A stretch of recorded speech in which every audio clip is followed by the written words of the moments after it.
Hey everybody, welcome back to Lunchtime with Ace Silverfang. I'm Ace Silverfang, as always. And we're back with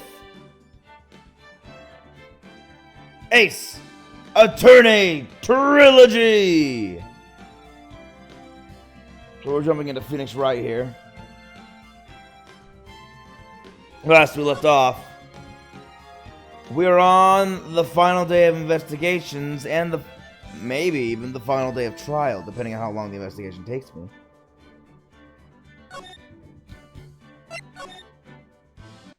These have been getting harder. I guess as with all games, they're supposed to get harder. But they have been getting harder. February 24th, 3:12 p.m. Wright and Company Law Offices. Swig for good luck. I'm so sorry, Mr. Wright. I'm sorry for what my sister said. Drastic crimes require drastic measures. That's just the way it is. We did what we had to. In order for him to get the verdict he deserved.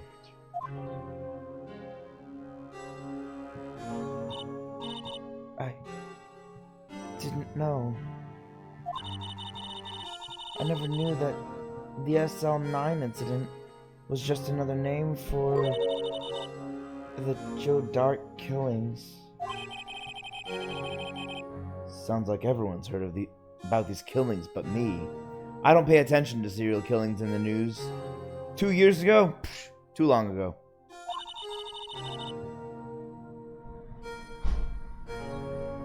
Lana wanted... That was my magic power. I just closed the door with my mind. Ugh. Lana wanted Dark convicted so badly. That's why she used me. That's why she used what happened to me. What do you mean, what happened to you? It's all there in the file. Joe Dark's last victim was Prosecutor Neil Marshall. When he murdered Officer Marshall's brother, he left behind an incriminating piece of evidence. But what did you have to do with those killings, Emma? On the night Prosecutor Neil Marshall was murdered, Joe Dark tried to kill me. What? He tried to kill you? Officer Marshall's brother, Neil, was only trying to save me. So that means you... Yes. I was a witness in the Joe Dark trial. I mean, that's not a surprise to me. I read the case file. So, I saw her name on the witness lists. I didn't see that one coming. Phoenix, you read the file! It's literally right here.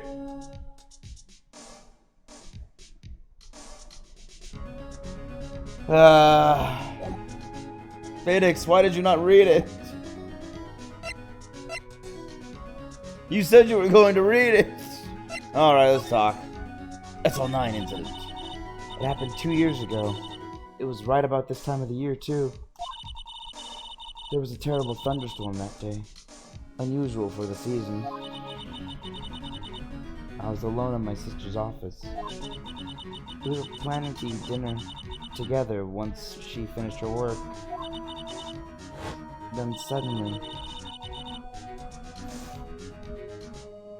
this terrifying man came bursting into the office.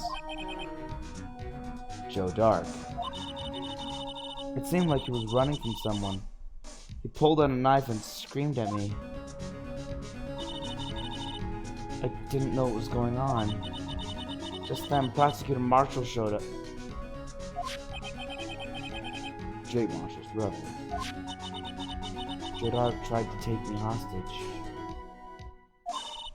But before he could, Mr. Marshall had tackled him. Then, What happened?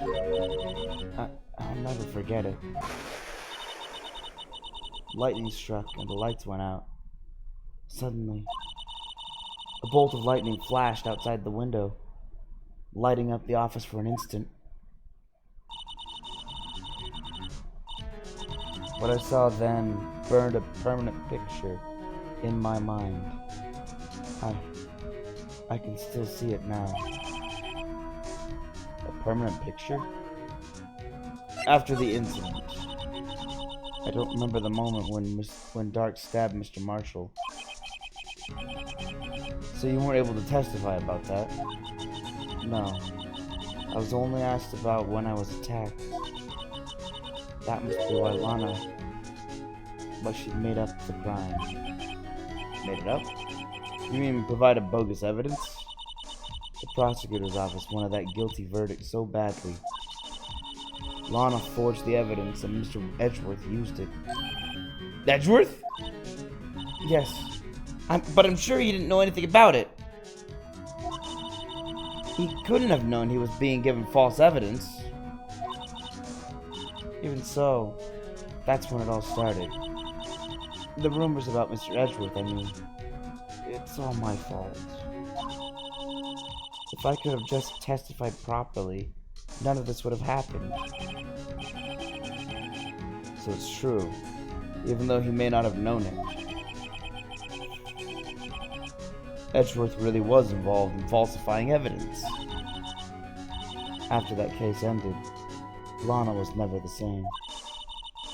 She became cold like she is today.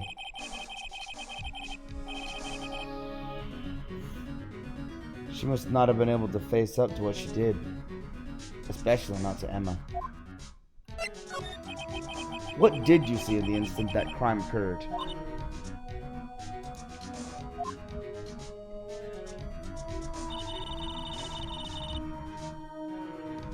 Dark knocked down Mr. Marshall and raised his knife. Neil Marshall was stabbed right in front of this poor girl.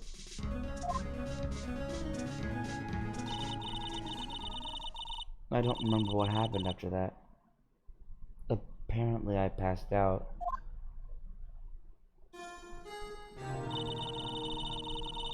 When I came to, Lana was cradling me in her arms. Poor Emma. You've been through so much.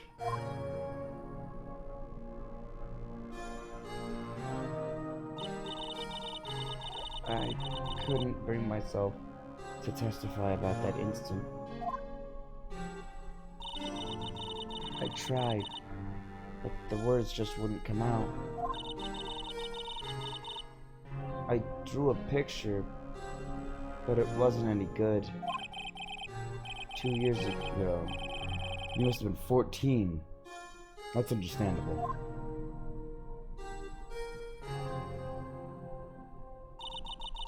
Once it was all over, I made up my mind. I decided that when I grew up, I'd become a scientific investigator. I want to be able to fight crime with my testimonies. And find the evidence to make an airtight case. That way, Lana would never have to forge any. I see. I think I'm finally starting to understand what makes Emma tick. But there's still something that bothers me about that crime. Something puzzling. There's something that's puzzling me, Emma. What is it? You said you were in Lana's office at the time, right? That's right. Why then would a serial killer come running in there? Yeah.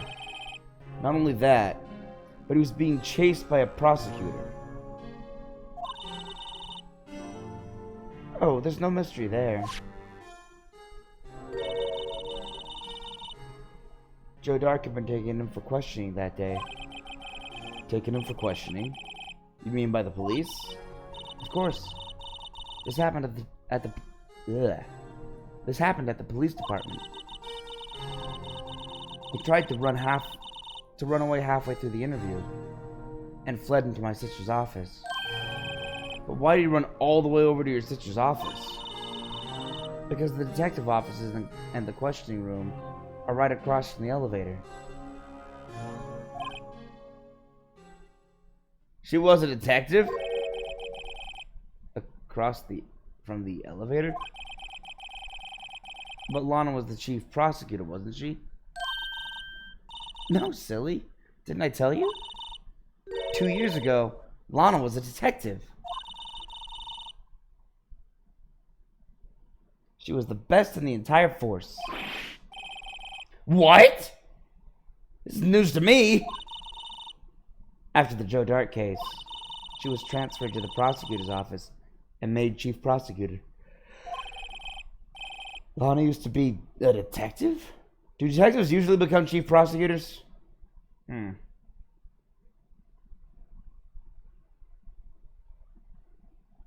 Pretty sure you have to have I'm pretty sure you have to pass the bar.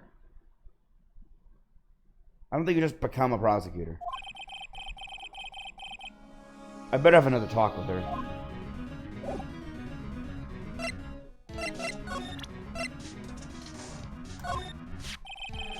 It seems everything is somehow related to this incident. What was it labeled again? The SL9 incident? Yes. The name of everyone connected to this trial is listed in here. All that's left is to figure out just what role everyone plays in this case. If we search hard enough, I think we'll find our answers. What exactly did or didn't Lana do? I'm not sure I want to know everything. We owe our entire success in the court today to this tape. At first I thought it was a joke, but it turned out to be a goldmine of evidence. It was. I counted a total of 5 clues in it. That it did. It also gave the Blue Badger some publicity. Of the negative sort, that is. Yes. This fingerprint was left on the locker when Marshall was stashing his bloody coat. I guess that blood wasn't Mr. Goodman's after all. Nope. Just that of an overly zealous patrolman. Oh. Oh, it was his. Okay. That makes sense.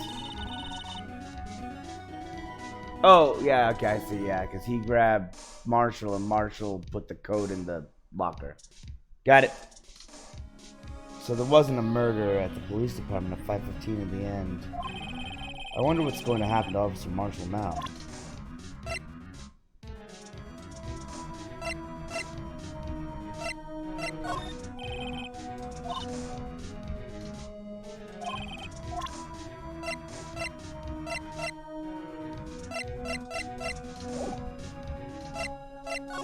Alright, let's go. I need to talk to my client.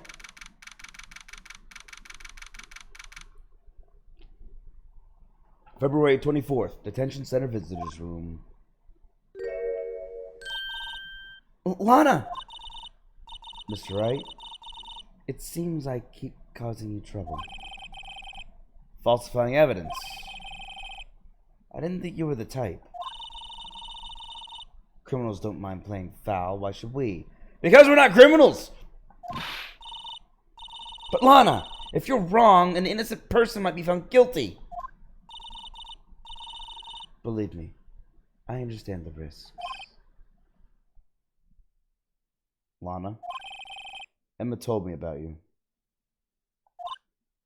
Oh? About how you were a detective 2 years ago. And how the SL9 incident was the reason for your transfer to the prosecutor's office. That's right. Could you fill me in on the details? Especially about that unusual change of jobs. I suppose you have a right to know, Mr. Wright. Darn right. It's even in my name. Right. Today's trial. A lot of revelations were uncovered at the trial today.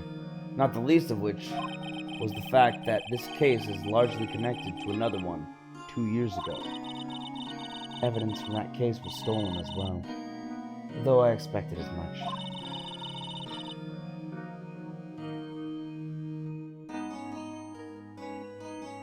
I know how obsessive Officer Marshall can be. That trial, it really wasn't fair, was it? I believed in you, Lana. I believed that no matter what happened, you'd always stick to the truth. It couldn't be helped, Emma. At that trial 2 years ago, I sold my soul. Well, all drama aside, the fact of the matter is, at 5:15 there was no murder at the police department. Tell me it's not true, Lana. What the witness, Miss Starr, said. About you stabbing Mr. Goodman with a knife. Lana, I don't understand. Why won't you tell us? Emma, this doesn't involve just me. I don't think I've ever seen Lana look so fazed before.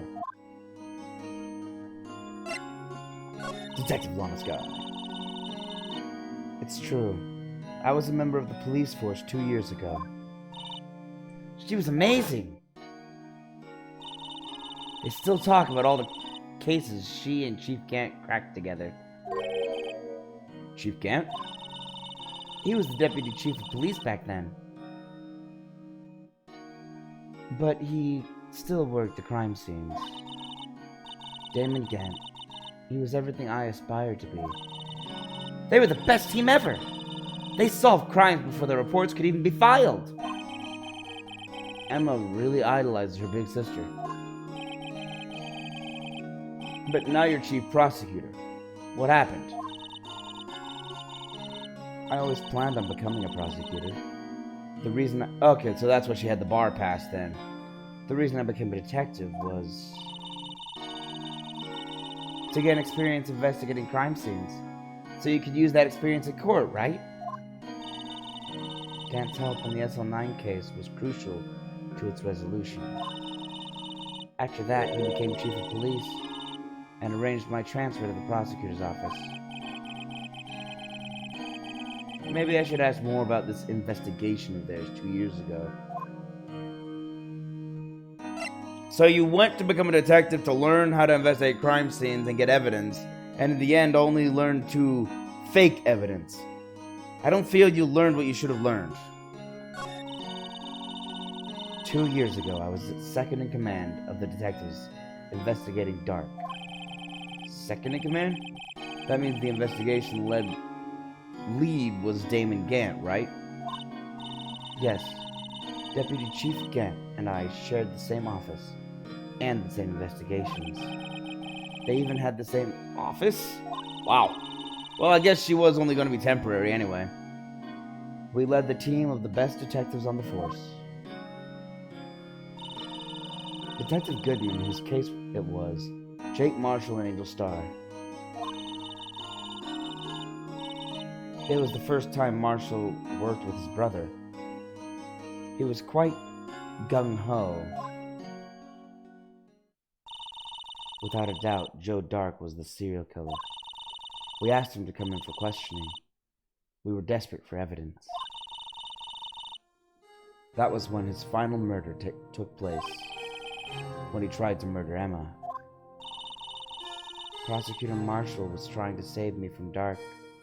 You see, the first person who happened upon the scene of the crime was me. Now you tell us! First one at the scene! Damon Gant and Neil Marshall were the ones questioning Dark that day. The investigation was in its final stages, and Dark must have suddenly panicked. So he waited until Gant and Marshall let their guards down, then fled the room. From there, he ran straight to the office shared by Deputy Chief Gant and myself. I'm seeing a continuing thread here. That's where he found me. So you were the first person to run to the scene, Lana? It appears so. I was filing some papers while Gant and Marshall We're questioning Dark. Dang. Wait, he was stabbed in the back and then landed forward on Dark. This doesn't make sense. What do Dark do? Give him a hug? To stab him? When I returned to my office, I saw 3 bodies on the floor and smelled blood. 3 bodies? Prosecutor Marshall, the victim, Emma, who had passed out, and the suspect, Joe Dark. During the struggle, it seems Mr. Marshall struck a final blow before he died. Joe Dark had incurred a minor concussion and lay unconscious. What did you do? To be honest, I panicked. I picked up Emma, carried her out of the room, and just held her. Can't blame her.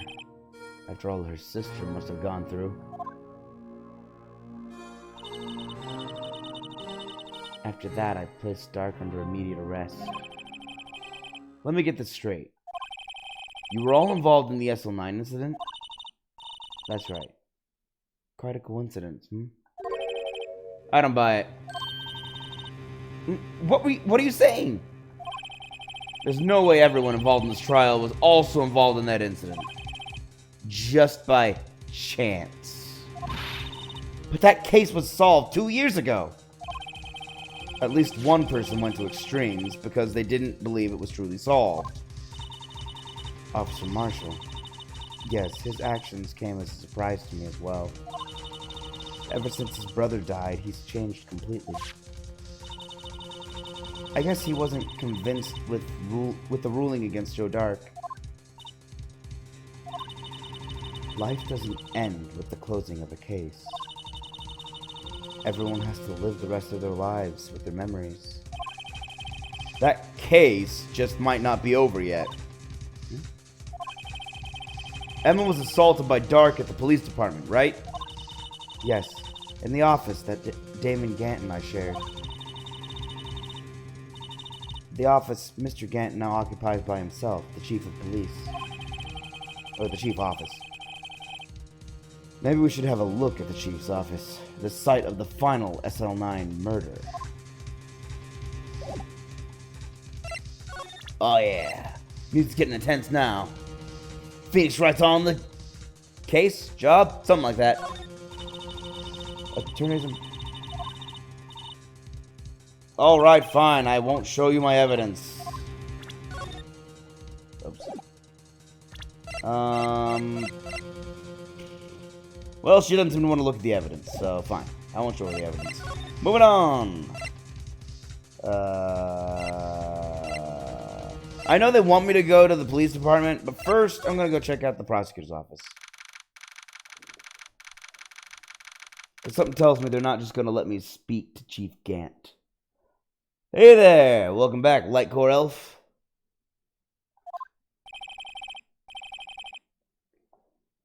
I want to say smoothly, but that's only yesterday. I admit, I had to look up a brief little hint. Because I didn't find a certain handprint on a certain locker. Specifically, I can actually show you what I missed. Wait a minute. This one? Yeah. Okay. Specifically, this handprint. I got this handprint. I got this puddle of blood. But I never thought that there was going to be something on the... I should have, in retrospect, because there was a white cloth hanging out of the locker. That was Jake Marshall's, yep. That's how I got Jake Marshall in for testifying. But I didn't know it was Jake Marshall's until the trial, so all I knew was white cloth in locker, and it never occurred to me to spray that locker for some reason. I sprayed everywhere else in the room, except there. Partially because it was behind Detective Goodman's... Not Goodman's. Detective, dang, what's the guy's name? I'm spacing out his name. You know, our usual detective. I had this handprint. I had this one, which was behind the blue badger. The one that's supposedly impossible to get.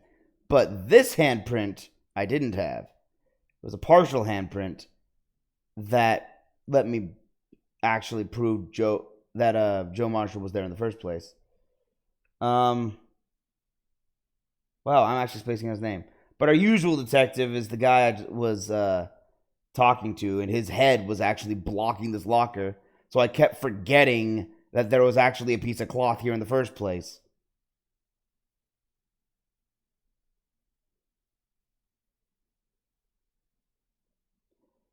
No. The verifying was, again, like I said, that was the easy part. The part that I didn't know was the bloody handprint. Because there was no blood.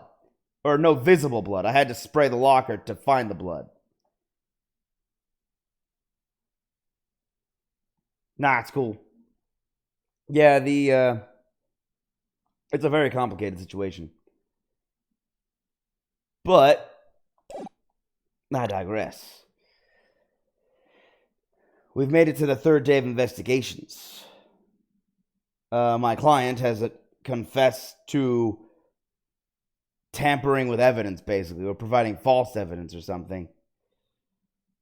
So it's a bit frustrating, to say the least. Nobody's here today. Not even Miss Starr.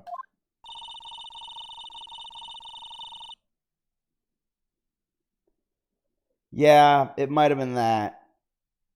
This case was a hard case.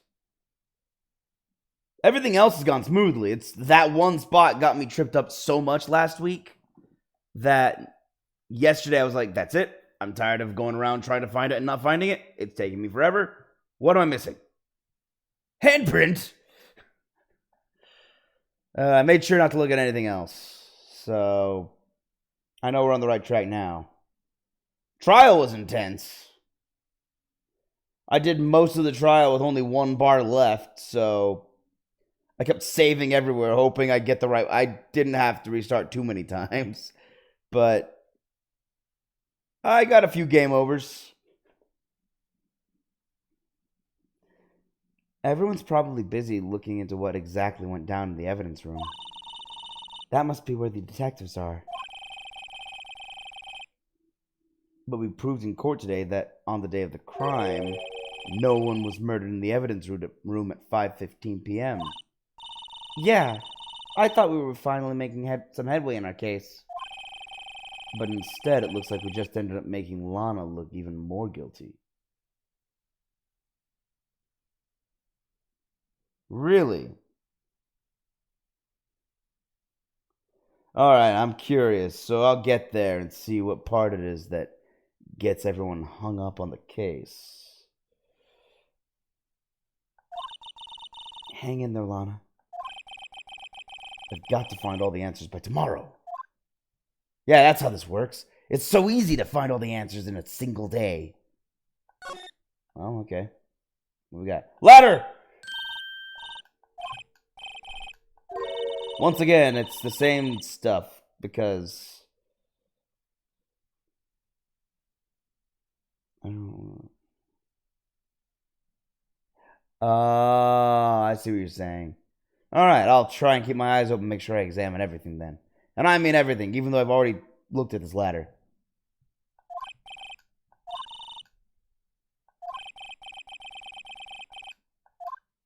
So, for some reason, none of the stuff is registering as already talked about. So, there we go. I've already discussed most of this.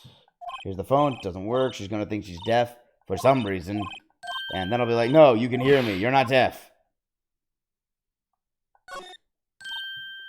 There's the door. It's locked. Oh, I missed. Yeah, there it is. Cars leave the lot because they or enter the lot depending on what you want. Although it probably is actually an entrance.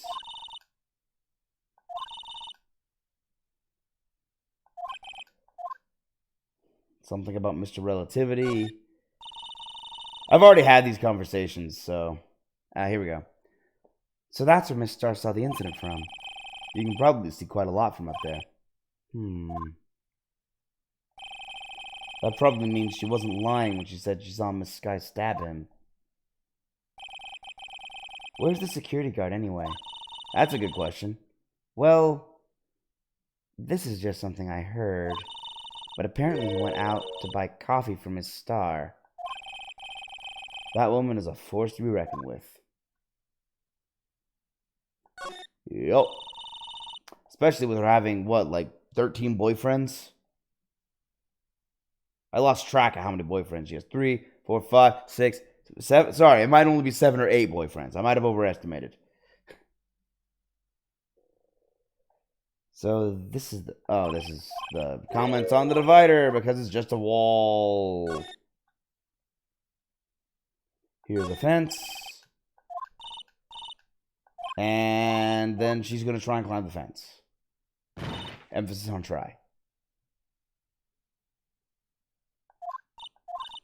And then she's dejected. And I'm going like, don't cry!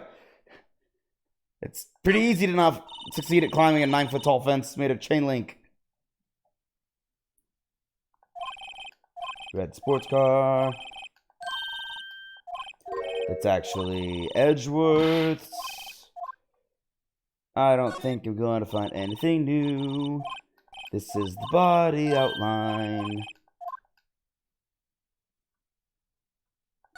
Nope, missed. There. Barrels. Okay. There was nothing new. I recognized all of that. Moving up to Edgeworth's office. Let's see if he's here. February 24th, High Prosecutor's Office, room 1202. Mr. Edgeworth isn't here. Maybe he's being questioned in the inquiry committee? Right, because the inquiry committee wants to talk to him every day, apparently, now. Because of the old trial. You know, false evidence and all that. He took a real beating in court today. Yeah, with Lana admitting to falsifying evidence 2 years ago. I guess we'll just have to come back later. Alright, I'll come back later. I don't know how much later. That could be a while. Alright, fine, I'll go to the police department. February 24th, police department entrance. Whoa, Marshall! Howdy, Bambina. Oh, Mr. Marshall. I never thought things would turn out this way when I woke up this morning. Que Sarah. I know it. Que Sarah. You never know where life will lead you, eh, Bambina?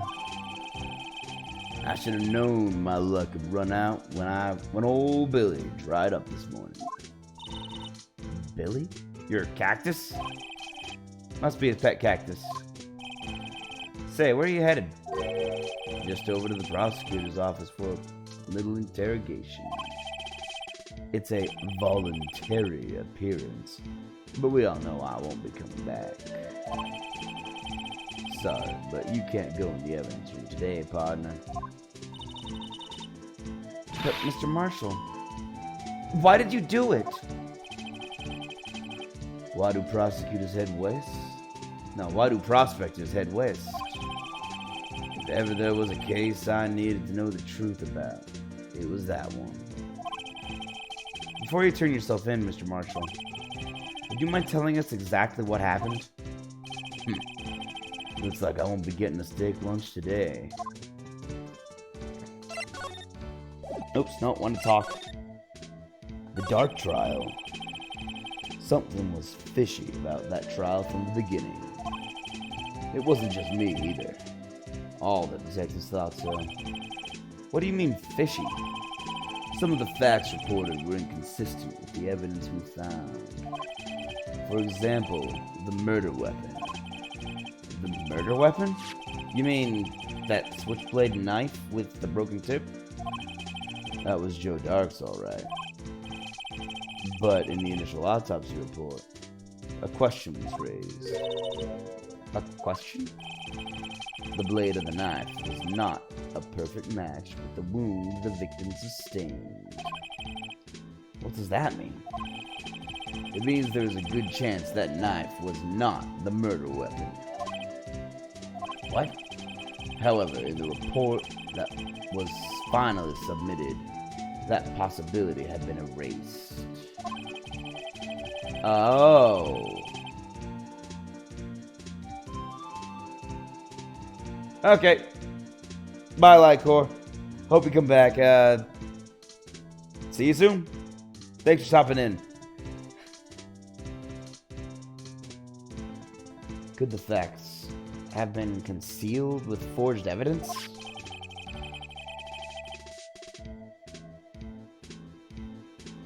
That case left behind scars on all of us.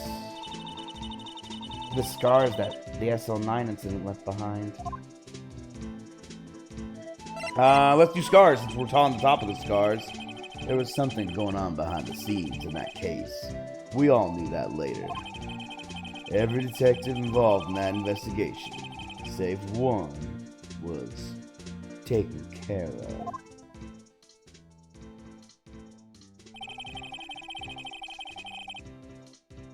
Miss Starr was fired, and I was demoted and boxed away in a tiny room. What about Detective Goodman? If they did something to him too, the commissioners would get suspicious. No, they were careful enough not to be too obvious. They? Who are you talking about? Don't get upset, Bambina. I mean Damon Gant and Lana Skye. Gant and Skye? The investigation lead, Damon Gant, and his second-in-command, Lana Skye.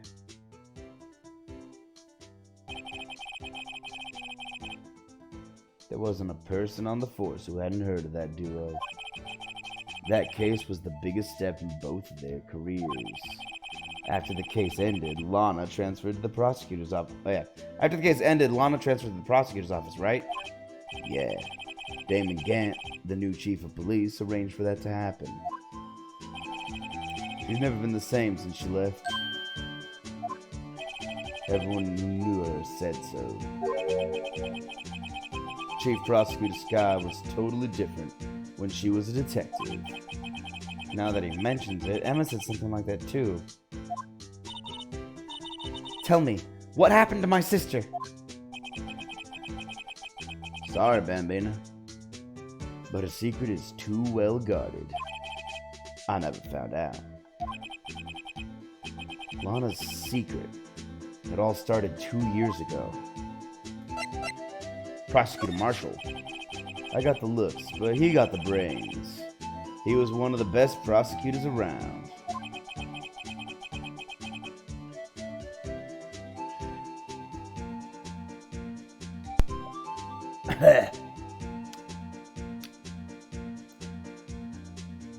I had just made detective when it went down. It was our first case together.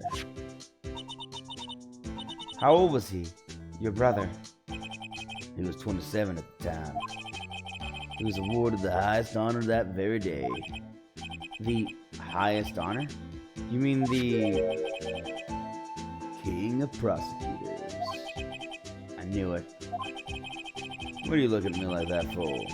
That's an honor for a prosecutor. Sorry, I'm getting a weird accent now. I'm just,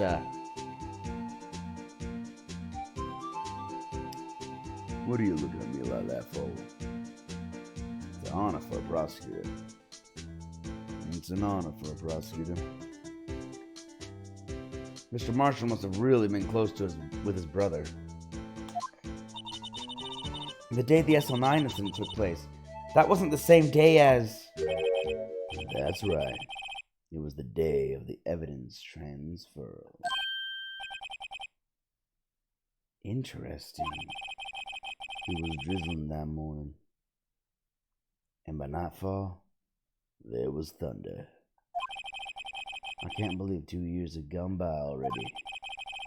I tried to steal the evidence so the case wouldn't die. Apparently someone tried to stop you. Detective Goodman was murdered and the evidence locker was empty. So there you have it. That's my story. Did you enjoy it, partner? It was certainly enlightening. There's one thing for sure I found out in court today. That boy Edgeworth isn't my enemy. He was the one who used falsified evidence to get the guilty verdict. But someone else was the one who gave him that evidence and planned everything. That someone is Damon Gant. Don't believe me? Well, I don't blame you. I won't even be a patrolman after today.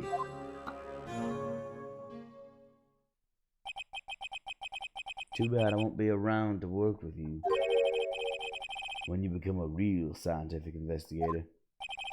Adios, Bambina.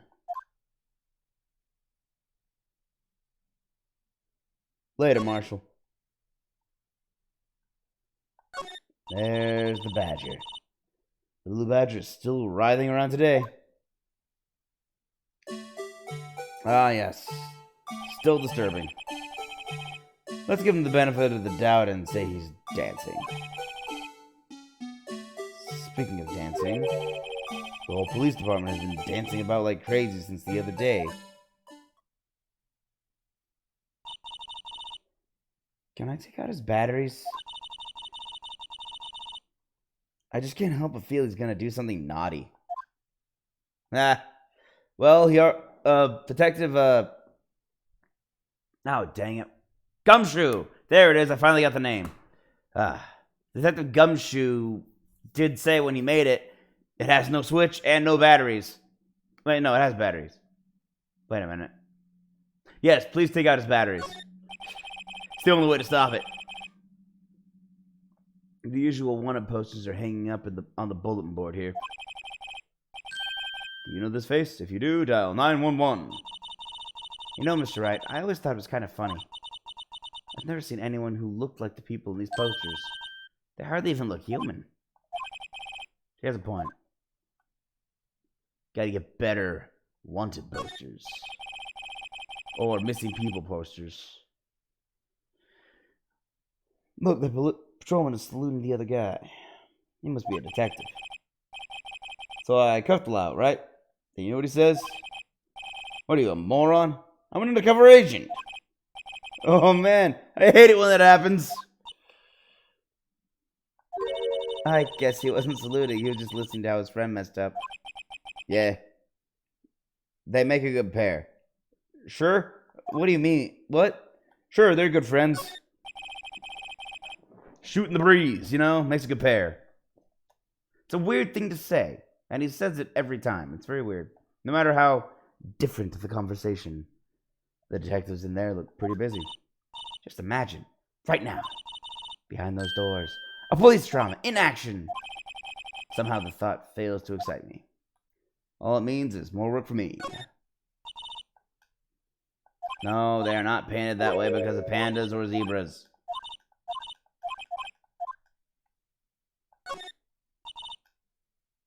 Crime fighting campaign. Nice look.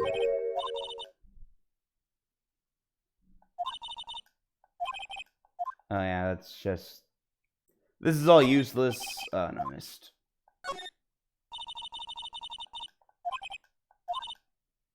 Yep. I've already had these conversations, so... I'm just making sure I reselect everything so they're checked. Uh-oh, sneeze coming. Dang it. Pollen's in the air. I went out to my car yesterday and I was covered in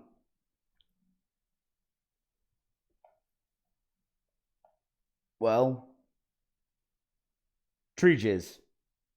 Tons of pollen everywhere. I'm going, no, not the pollen. I'm going to be sneezing for a month and a half, maybe more. So yeah, pollen. It sucks.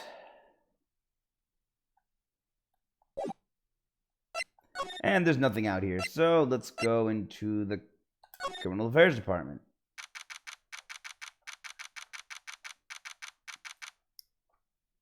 I've already got a people to talk to. Can't find Miss Starr. Marshall's getting fired.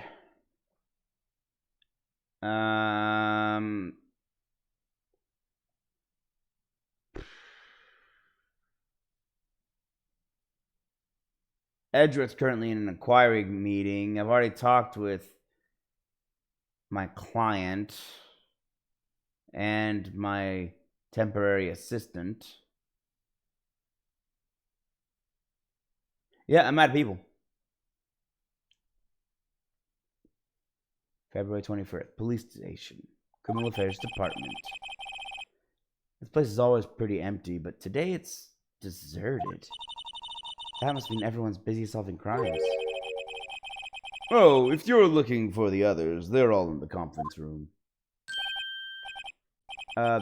Thanks. Oh, okay, that was the chief detective. I thought that was the police chief.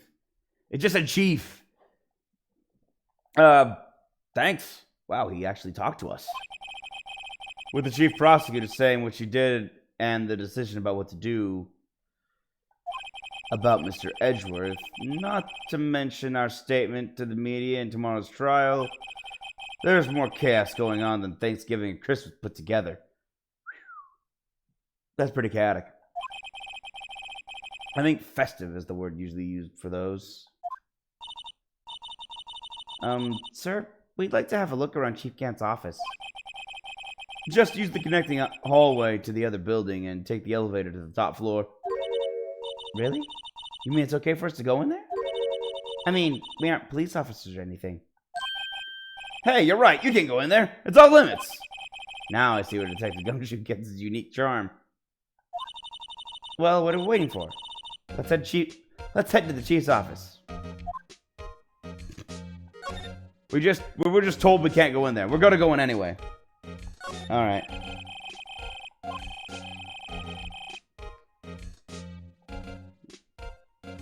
He's staring at the screen so hard it might shatter. What? Dark case may have been fabricated. That's what I thought all along. I just never bothered to tell anyone. You're a horrible detective. Why are you the chief? Now there's a guy who cares about his work. I missed. The detective desk. There are computers and files on each one. Funny, they're a lot tighter than I'd expect. I guess the detectives don't spend a lot of time at their desks. That must be one of the detectives. He's mumbling something to himself. That's it. The villain used a time machine. Very clever indeed. That would explain the alibi. The future might not be so far away after all. He's not writing a report. He's writing a novel. Yeah, but that's a terrible twist. Time travel is a terrible twist unless you've laid the clues for it all along. So this is the police mascot, is it? The Blue Badger, future star of the police force. The design's a little changed from the one outside. Ah, well, the Dancing Badger trademark is still under development, you see. You have it trademarked? Absolutely! It's cutting-edge stuff. Very now. I showed this doll here to my daughter and she burst into tears. I'm sure the moving mock-up outside then. You'll give her nightmares. And... babes in uniform. Yeah, that's right.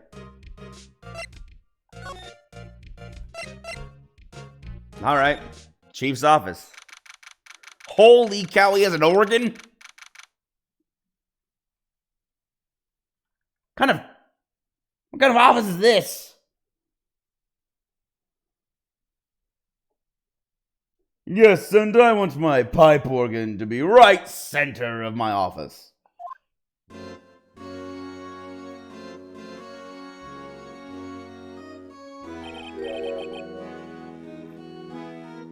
Whoa, where am I? In the chief's office, silly. Well, that explains why I keep hearing pipe music whenever he's on screen. Pipe organ music when he's on screen. At least that's what it said on the door. Check out that pipe organ. That's real, isn't it? Hey, I used to take organ lessons in kindergarten. What? Of all things, why organ? They used to call me Little Miss Bach. I thought I was a genius until they tried teaching me notes.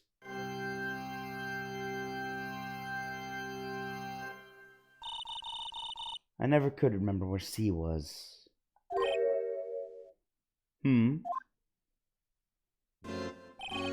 No, it's you two. Chief Gant! He put that paper he was reading in his desk. So, righto! Have you been swimming lately? No, I haven't. I've been kind of busy lately. I can appreciate that. I've had my hands full too with Mr. Marshall's misconduct. And Lana's provocative statement. Provocative statement. Oh, you mean about the forged evidence? 2 years have passed since that incident. My, how time flies! See that big picture on the wall over there? There used to be a sword on that. Okay, it used to be a sword and shield. Now it's just a shield. That's a picture of Lana, Neil, and me. And this is Mr. Marshall's brother, Prosecutor Neil Marshall. We took it to commemorate our work together. Something's not right about this picture. The trophy's a little different. I can't quite seem to put my finger on it, though. Yeah, again, the trophy's a little different. That's the only thing I've noticed. Gant team picture added to the court record. Photo at the awards ceremony of Gant, Lana, and Neil.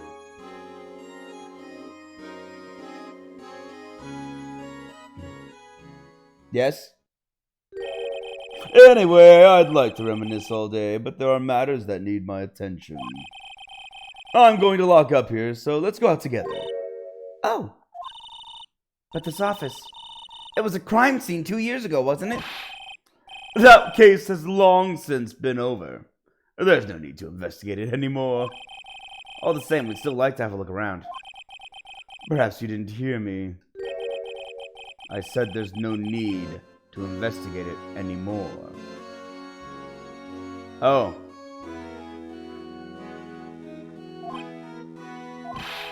No, hurry up and get out. I have a meeting to attend. Yeah, that's not suspicious. Nothing wrong there. Looks like we aren't welcome. It seems that case isn't over with yet after all. What do you mean? Chief Gant denied our request to search the crime scene. That means there must be a reason he doesn't want us looking around in there.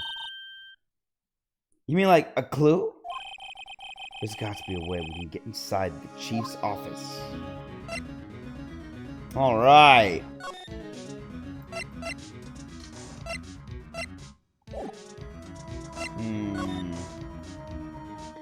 Any clues? Any clues? Any clues? No, nothing here.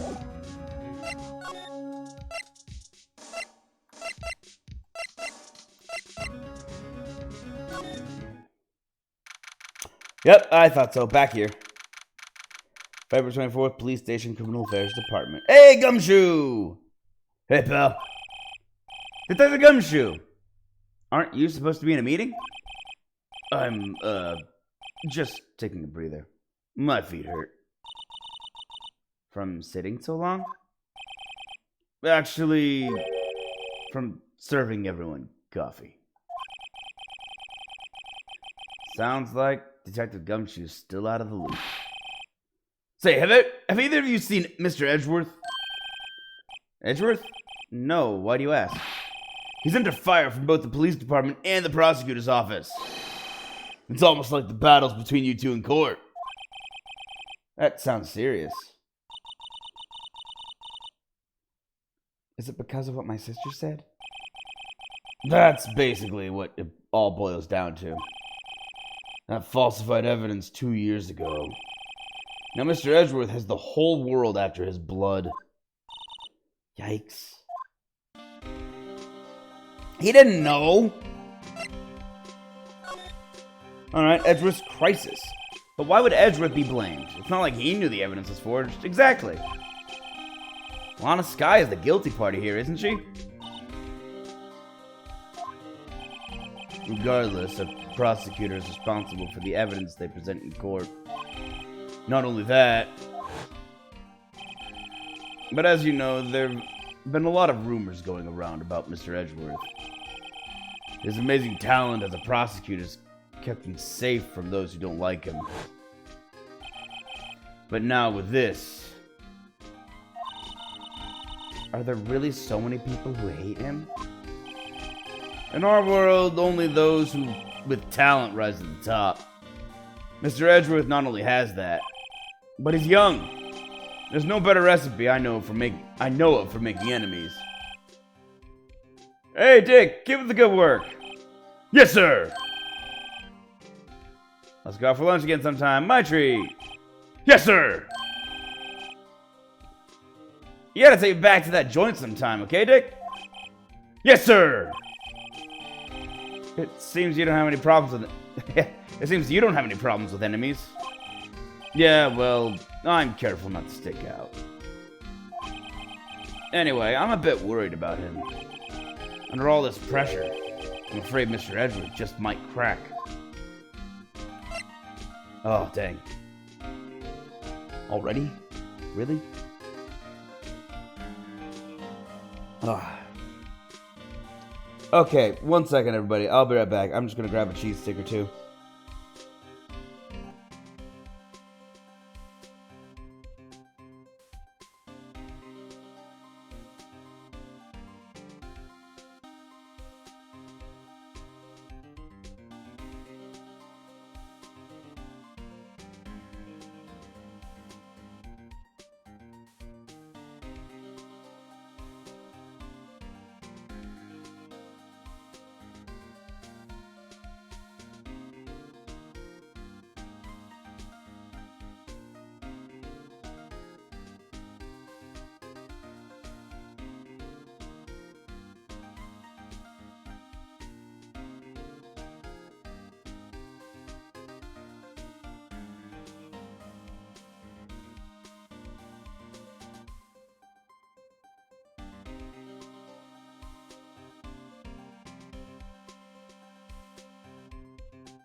Alright, here we go. I'm back. Sorry about the brief delay.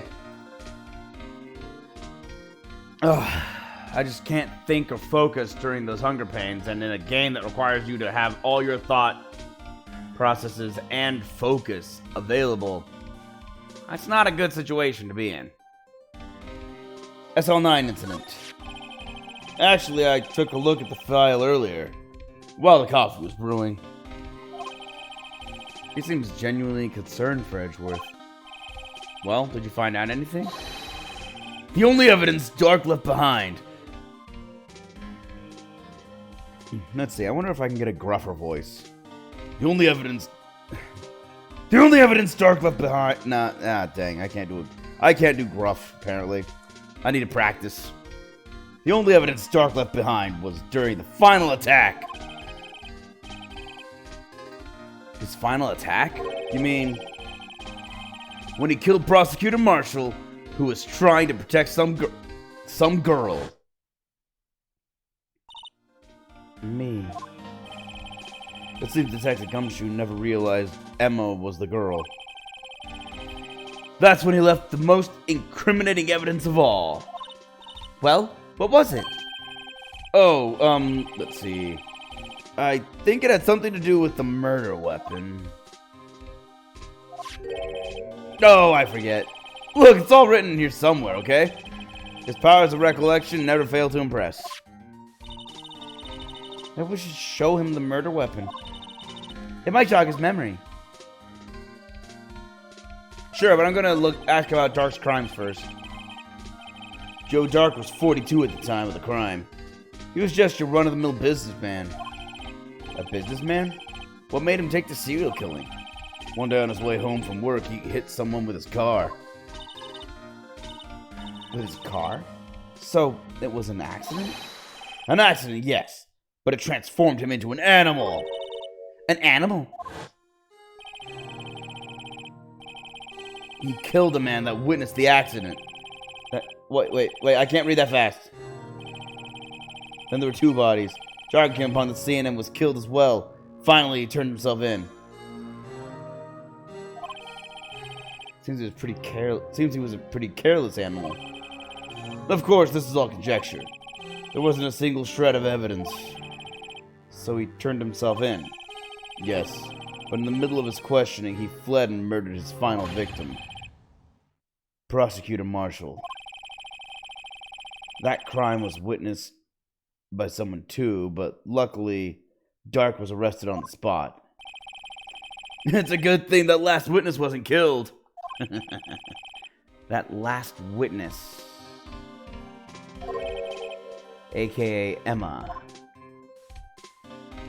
Okay, I'm gonna click this again because he read that so fast I have to read faster.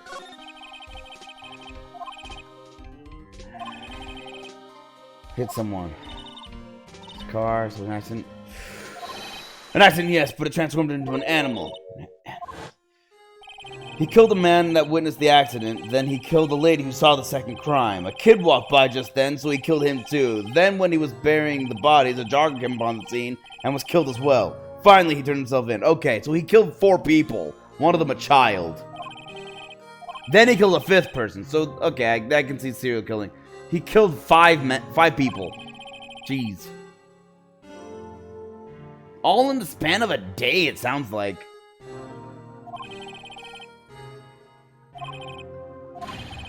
Okay. This is what we just read. Let me just present...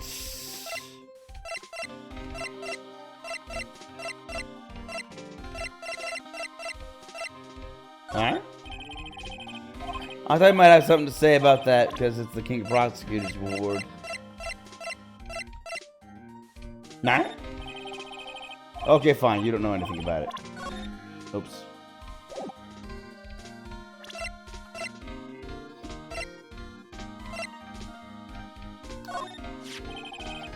About this. Hey, is that...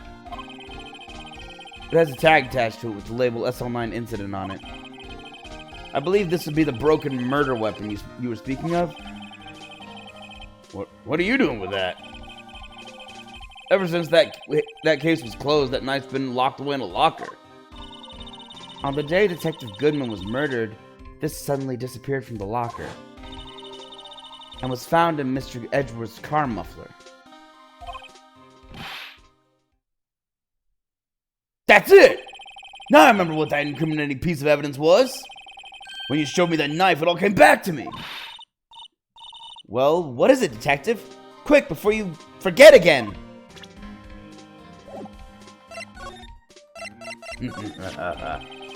This knife. It was Joe Dark's. Oh, this knife. It was Joe Dark's, wasn't it? That's right. We traced it back to the store he bought it at. Plus, it had his fingerprints on it, too.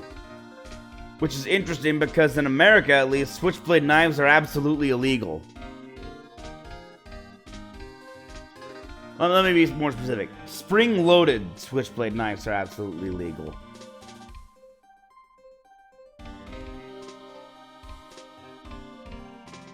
It had his fingerprints on it, too. But no one actually witnessed him using it to murder anyone, right? That's where his luck ran out.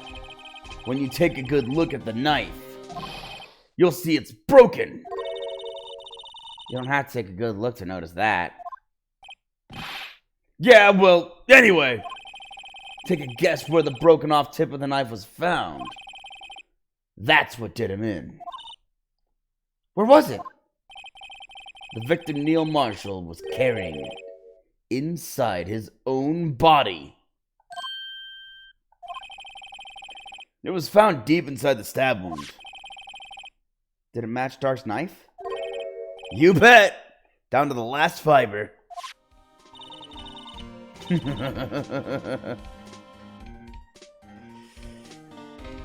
That's pretty conclusive.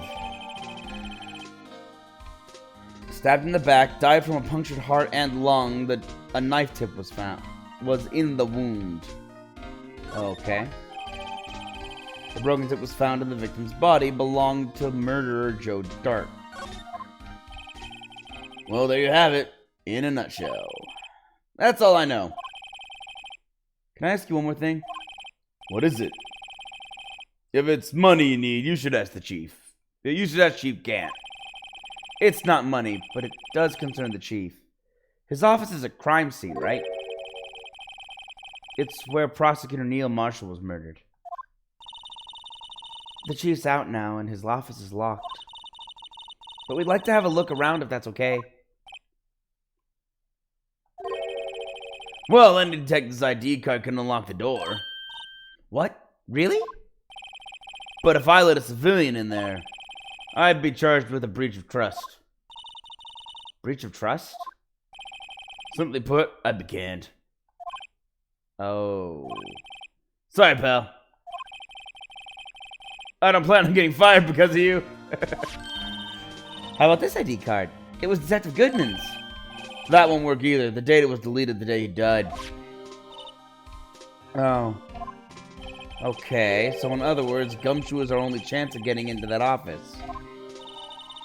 I wonder if there's something we could show him that would make him change his mind. Good question. Is there?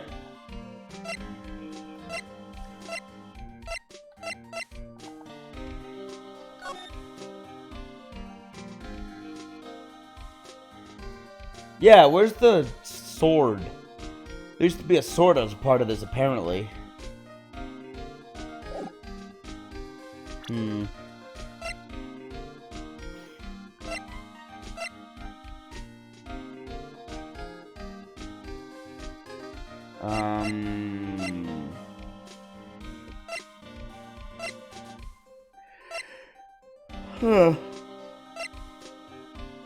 Piece of evidence that'll make him change his mind.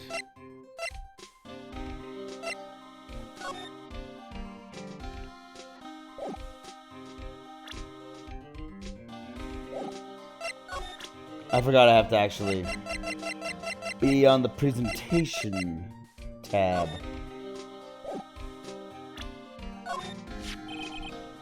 That's the ID card record, isn't it? Yes, there's only one number left to investigate. At 4:20 p.m., the victim, Detective Goodman, must have entered the evidence room along with someone else. Someone with an executive office number. 7777777. That's 1 7 too many, Detective. An executive office. I might just have a hunch. Yup. But getting that conveyed to the detective might be a little tricky.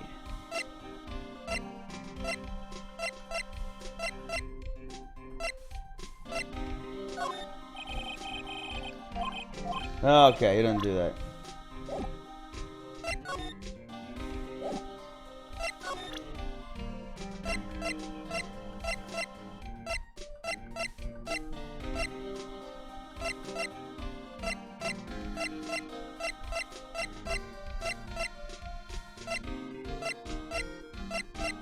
I have a lot of bloody evidence for this case. I've got 4 blood-covered items in the court record.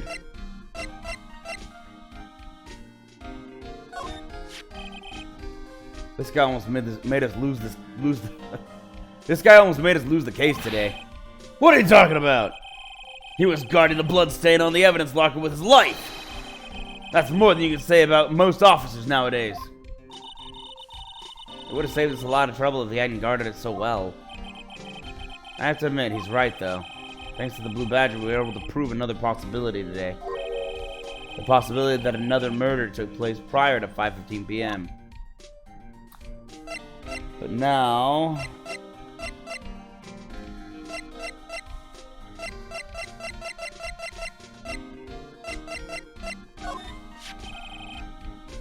I've been studying up on those files. There's nothing wrong with Mr. Edgeworth's presentation. To think people are accusing him of injustice. I, for one, ain't buying it, pal. You're looking into the case for Mr. Edgeworth? Yeah. It was a pretty big deal while it was going on, you know. After all, a serial killer was on the loose.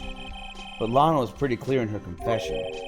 She forged evidence in order to prove Joe Dart guilty. Oh, okay.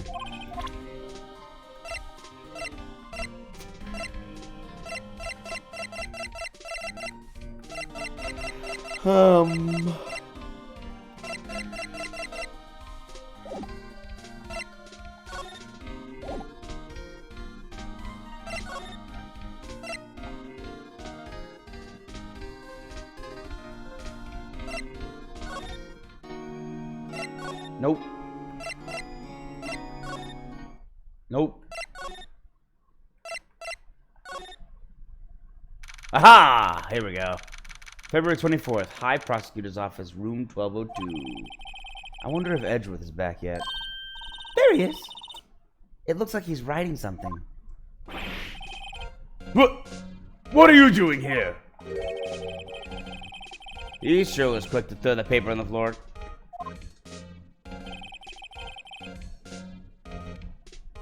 Though today, oh, tough day in court, huh? I've had to live the past 2 years with rumors flying around. What's another allegation to me? Cheer up, Mr. Edgeworth. I'm rooting for you. Yeah, that's Edgeworth for you. Always trying to hide his real feelings. Always trying to be edgy. So, what do you want? Unlike some people, I don't have all day. Well, now I want to talk. Alexa, stop. Alexa, stop. I don't know why it thought I said its name. There's no excuse for what I've done. 2 years ago, I used false evidence to obtain a guilty verdict. That's what it all breaks down to, and nothing I can do can erase that fact. But you didn't know, did you? I mean, that the evidence was falsified.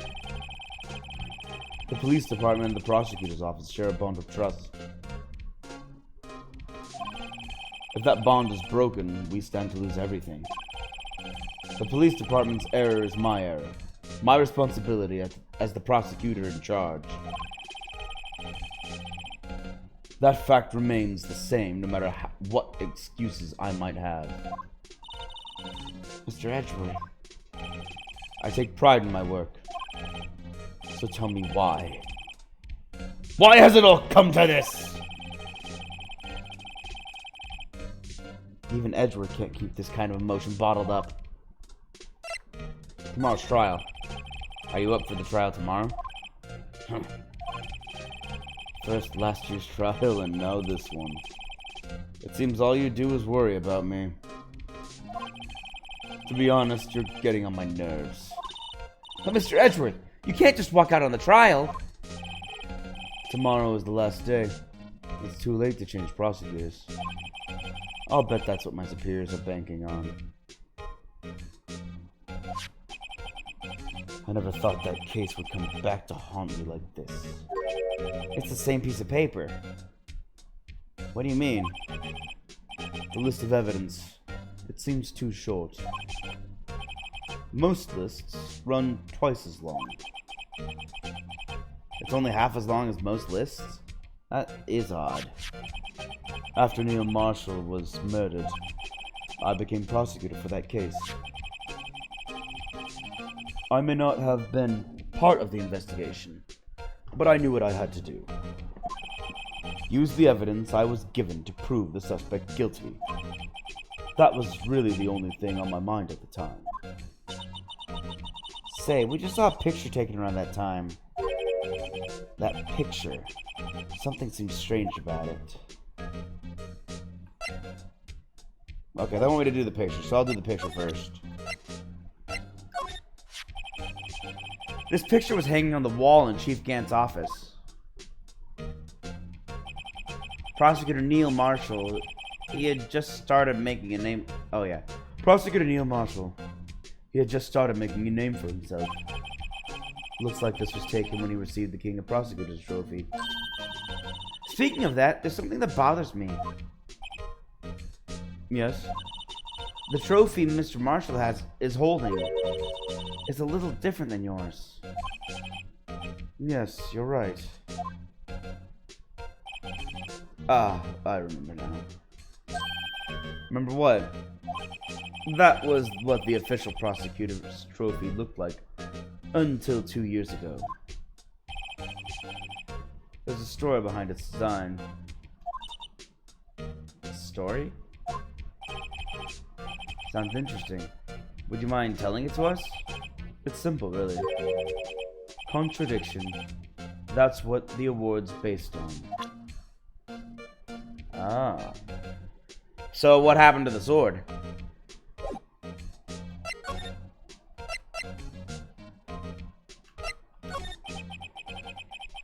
This award originates from an ancient Chinese tale. In Chinese, the word contradiction is written with 2 characters.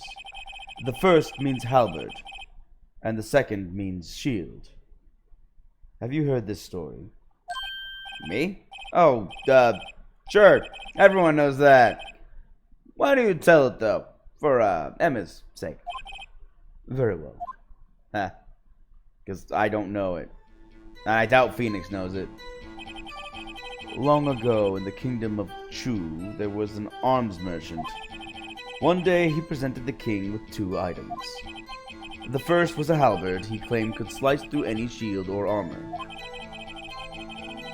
The second was a shield he claimed could withstand any weapon.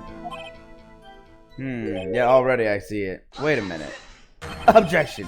Those claims contradict each other! Very perceptive. But then again, you've heard the story before, right? Right. Anyway, as you mentioned, the very descriptions of these items discredit them both. When the king pointed this out, the merchant was left speechless, and thus the Chinese word for contradiction was born. Oh, I see. So the chipped shield and broken knife symbolize... Precisely so. They symbolize the merchant's items. The ancient tale ends with the merchant at a loss for words. But it's in our nature to pursue matters to their conclusion, even if it results in something as ugly as this. Wow. Thanks, Mr. Edgeworth. I learned something new today. That's funny. If that's so, then why were you only given a shield? You'll have to ask Chief Kent. 2 years ago, he had the halberd part of the award abolished. Chief Gant. It's all coming back to Chief Gant. 2 years ago, the halberd was removed at Gant's behest, giving it its current form. The day of the crime. Could you tell us again about what happened that day? The day Detective Goodman was murdered? You were participating in a ceremony over at the station, right? I've never cared for ceremonies, but I had to attend that one. Because you were awarded this?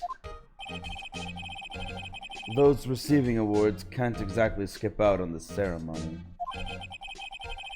I finished up at the office in the morning, then drove over to the police department. You finished up at the office? Yes, just odds and ends. Clerical stuff. I didn't plan on returning to the office that day. That is until I was asked to take something back. Take something back? This. Oh yeah, Chief Gant asked you to hold on to that, didn't he?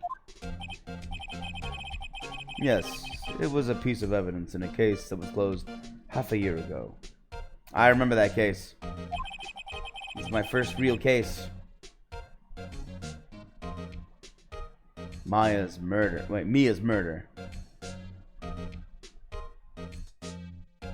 He asked me to bring it back to the prosecutor's office. That's the story we heard yesterday. So you came back here to the prosecutor's office because the chief asked you to?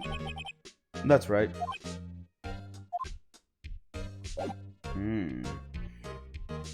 Suspicious.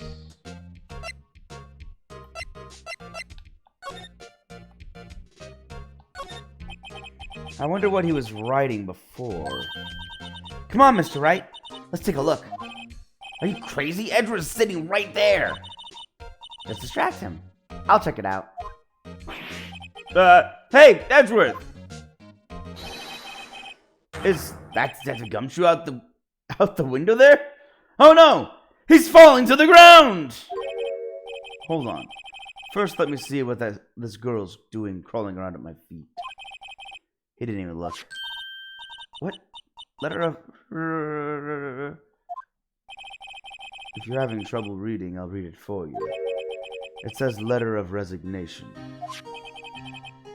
Resignation? Edgeworth, you don't mean... I'm tired, Wright? I feel as if something inside me has died. But Mr. Edgeworth, none of it is your fault. I know the path I've walked. You don't need to tell me. And the path I've walked hasn't been a just one. I can't forgive myself for what I've done. And no one else should forgive me either. Uh-oh. I think he's serious. Mr. Wright, please, you have to do something. This letter of resignation. I wonder if I can use it for anything. Edgeworth discarded letter of resignation. He's serious. Letter of resignation put into pocket. It's not put into my court record. Just my pocket. I know what to do with this. Oh, hold on. I have to talk to whoever's here. February 24th, prosecutor's office, underground parking lot. Excuse me. Would either of you care for a quarter pound of roast beef? That's a lot of roast beef. I mean, I'll take it. I love taking free food. I can use that for a lot of sandwiches. Miss Starr! I guess she's out of lunches. You certainly are curious sort. You certainly are the curious sort, aren't you? Kind of like the first person who sucked a cow's nipple to discover milk. I don't think they sucked it, but sure. That's such a weird way to put that. I'm sorry, my brain's still reeling over what I just read. Okay. I think my brain's back on track. It just has to block out what I read. Still, I never thought you'd go digging up that case from 2 years ago. Everyone in this trial was involved in the SL9 incident. Not only that, but the murder occurred on the very day the evidence from that case was due for transferal. This can't be attributed to mere coincidence. Aren't you forgetting something? You know that little scene I happened to witness? The instant Lana stabbed Detective Goodman with a knife? No matter how much of the past you dig up, it won't change what I saw. Roast beef is meant to be savored when eaten. Miss Starr's hatred toward Lana. It all dates back to 2 years ago. Alright, time to talk to you now. Dark Investigation. Joe Dark.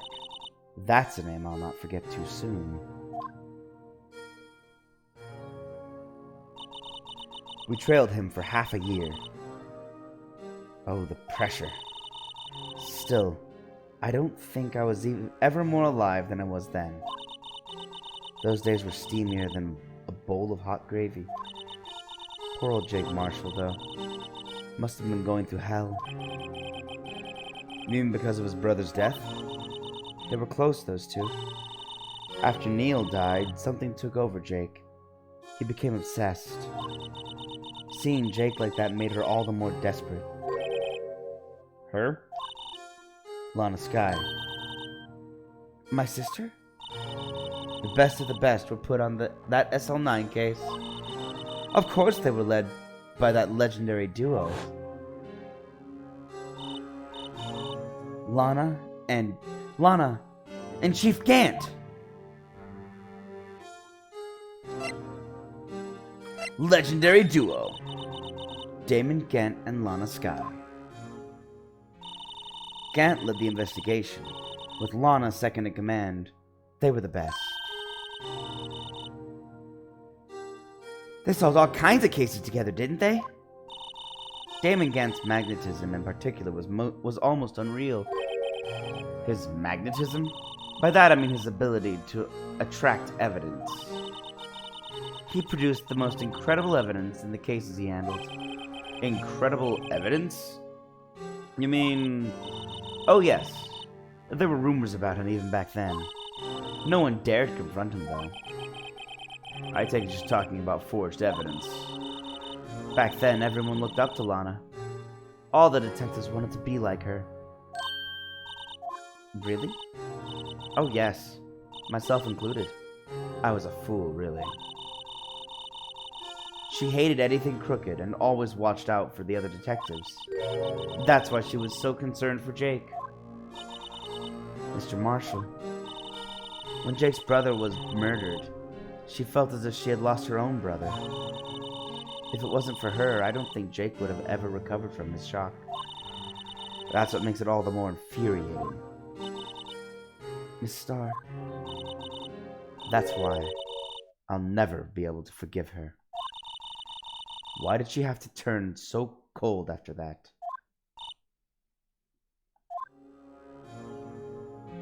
Good question. Because she couldn't forgive herself. Probably.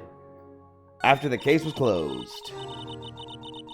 That legendary pair was the reason we were able to keep up our investigation. That's how we were so shocked over how it turned out. You mean with the forging of the evidence? Don't get me wrong. Joe Dark got what he deserved. Still, it was obvious the evidence produced in court was being manipulated. Items our team never found would suddenly appear, while other items were kept secret. But you don't have proof anything illegal was done. I'm proof enough of what happened. After that case, all of us, save Goodman, were relieved of our duties. Most without even so much as an explanation. Then Lana Skye transferred to the prosecutor's office and became chief prosecutor. Time to clean up this police department. Lana always wanted to be a prosecutor. Nothing's quite as simple as it appears. Huh? Lana Skye was merely being used as a pawn. That's my take on the matter. She was being used? Looks like everyone's starting to suspect Gant. Apparently, no one trusts him, and they've just been keeping quiet because he's the police chief. Because he has power. Being used. Lana transferred to the prosecutor's office 2 years ago, didn't she? Yes. Thanks to Chief Gant's... Yep. She's using it in quotes now. All of them are starting to go to catch on and realize the truth of the matter of what happened. So they're all going, oh yeah, Chief Gant. Yes, thanks to Chief Gant's powerful influence. Chief. That's right. Having solved the SL9 case, his position as chief was secured. There was only one thing left for him to control. And then no one could stand in his way. The prosecutor's office. What? You mean that's why Lana was transferred? If he could control the chief prosecutor, he could control the prosecutor's office. That must have been his goal all along. He keeps coming along and saying, "Righto, my boy," and all. I don't think he actually likes me. If this is how he actually is, in the last half a year, I've been thwarting all of his attempts to control evidence. But how could he control Lana? I don't know. But one thing's for sure. Ever since that case ended, she's never been the same. It's only logical to conclude there must have been a reason for her change. At last, I'm finally getting close to the bottom of this ugly mess. Thank you, Miss Starr. You listen to me, rookie. It takes more than just ingredients to create fine cuisine. I hope you turn out to be a better chef than I've been. Thank you. That actually seemed like a sincere compliment. And a sincere hope. I don't know if I should give her evidence. I'm not ready to give her evidence just yet. I think I'm done with that. Police department. Move to the criminal affairs department. I'm back with Gumshoe. Oh, you're back. You're still here? I gotta make 150 copies of these files. Brewing coffee, copying files. I'm turning into a regular DJ. Oh. It's weird to call it a DJ, but I think he means a desk jockey. You're a DJ as well? If I'm not mistaken, I think he means desk jockey. Yeah, I was right.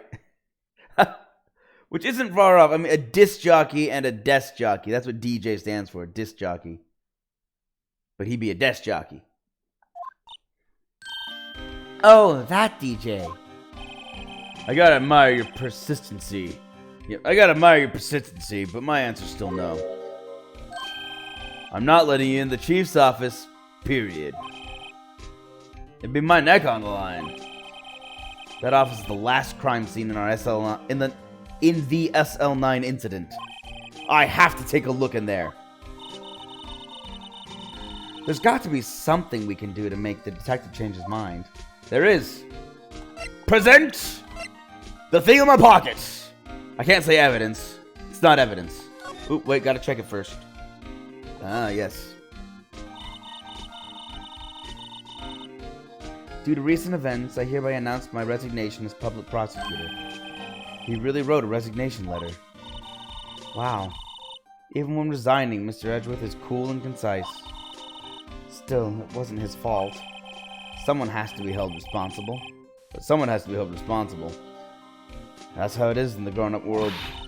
Yeah, but that responsibility means nothing if he just quits. Well, not everyone sees it that way. truly take responsibility, you should have to work the rest of your life for no pay.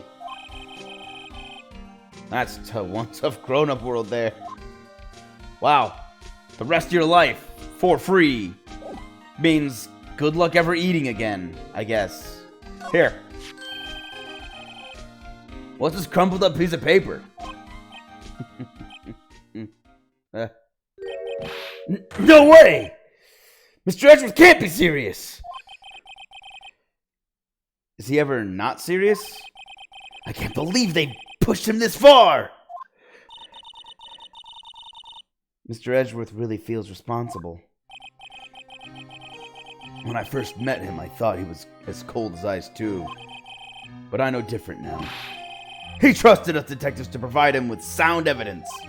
But we betrayed him. Detective. That's it. I've made up my mind. But... Here, take my ID card. We can't do that. If someone found out, they wouldn't let you off the hook with another lost item report. Look at me. It's no secret I'm already out of the loop. Oh, okay. Yeah. He's not ignorant of this. Okay. He's just been playing... He's been keeping up a positive attitude. But he's not ignorant. When you think about it, he was in the evidence room looking for information. He was reading the report when it came to light. Turns out he's actually been doing everything he could to investigate when he was told not to investigate. He's not as bad a detective as he seems when he says, look at me, it's no secret I'm already out of the loop. And after all, I'm friends with Mr. Edgeworth. Depending on how this case turns out, I may already be as good as terminated. What? So at least let me do this. For Mr. Edgeworth's sake! Alright, detective. Thank you. A police department ID card allows access to areas of the PD open to detectives. Gumshoe's ID tucked swiftly into pocket. Tucked swiftly? I didn't even just take my time. It's like, in pocket. Let me show. Oh, he doesn't want it back. Okay. Ah, dang. One sec. Need a tissue. 1 second.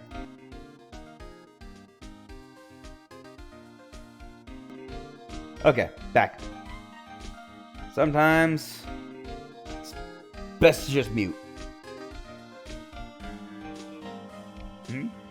There's his face. Wait, there we go.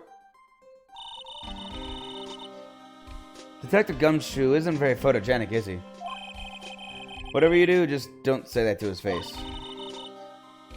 Look, his eyes are half shut. Yeah, and his mouth is half open.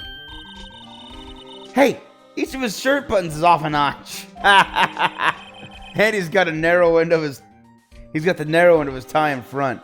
I think he just had a bad morning when that picture was taken. Yeah. I think this goes beyond being a photogenic issue. Yeah, I think that was just a really bad morning. Actually, hold on, let me check that again. Because I just realized I can zoom.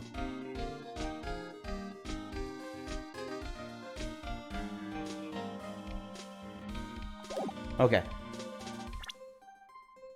Alright.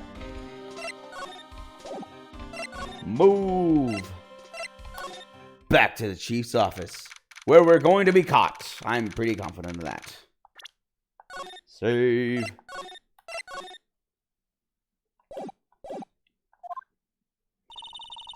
Here goes, Mr. Wright. Here goes. Open. Now, we either have to win this or everyone loses their jobs. We're in. If anyone finds us now, Detective Gumshoe's a goner. If that happens, I'm counting on you to bail me out. He came with us!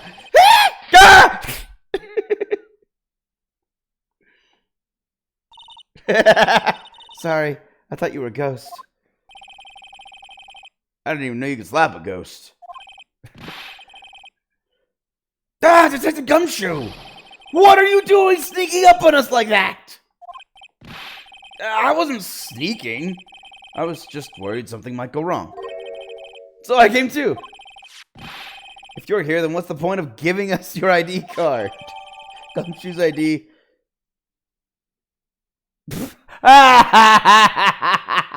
What? Gumshoe's ID. Crushed and rendered unusable in pocket. What? Hey, don't do that to my card! I just crushed it in my hand.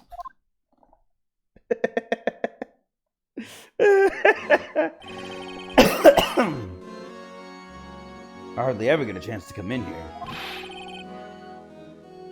So I figured I'd have a look around myself. Besides, we're all in this together now. That's true. You really do want to get fired, don't you? Not if we're lucky. Now come on, let's see what we can find out. I've got a bad feeling about this.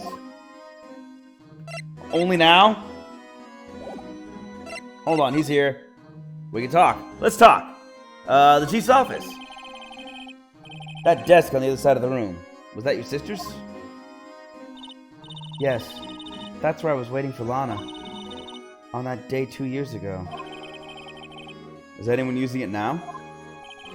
No, sir. This is entirely Chief Gant's office now. He practices a strict policy of preserving the crime scene. That's a strange reason to leave it there. He leaves it as a warning to everyone else. He wants us to always be alert. He told us so himself at our New Year's party. Of course, he was pretty intoxicated at the time. I see. So ever since Lana left, no one ever touches that desk? No one except Chief Gant, and the cleaning lady who's in here each morning. Still, 2 years have passed since that incident. There can't possibly be any clues remaining. And yet, I'm here to look anyway. Chief Gant. Can I ask you something? Sure. You only came here to look around, right? Because it's one of the SL9 crime scenes. I mean, that's your only reason for coming here, isn't it? Why do you ask? You don't think... Nah, you wouldn't be... No. No, there's no way. Never mind. Don't worry about it. Okay. Now then, let's look around a bit more. Hey, hold on! Not so fast, buddy! Huh? What is it? When someone tells you don't worry about it, it's supposed to start bothering you, pal. You don't just let it go at that. Sorry. This guy's starting to get on my nerves. Okay, so what's bothering you? You two don't think Chief Gant might be a suspect, do you? What? He's right, Mr. Wright. What do we think of him? Chief Gant. So it's finally come to this. What do I think of him? Well, he's a bit flamboyant for keeping a pipe organ in his office. Starting there, I say flamboyant. Not really flamboyant, more eccentric. Is eccentric the right word? Flamboyant doesn't hit right, and I don't think eccentric even hits right. What's the right word for a guy who keeps a pipe organ in his office? Definitely odd and perplexing.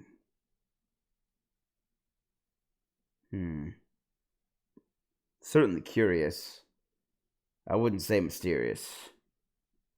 It's kind of too obvious for that. Anyway, perhaps it's best I don't divulge my feelings yet. There you go, ignoring me again. Oh, not really ignoring you, more considering what you said, and I'm taking my time to think about it. I see a safe. I see a desk. I see a armor? Suit of armor, yeah. There's a pipe organ. The chief's organ sure is a sight to behold. Occasionally we hear him playing it from the Criminal Affairs Department. That's on the 2nd floor, and this is the 15th floor of an entirely different building. How loud is that pipe organ? When a detective screws up, the chief calls them to his office and makes them listen to the organ for hours. What's the matter about that? Music soothes the soul. After that, the detective can't hear anything for days except the ringing in their ears. Oh, it really is that loud. So it's an instrument of punishment. Literally.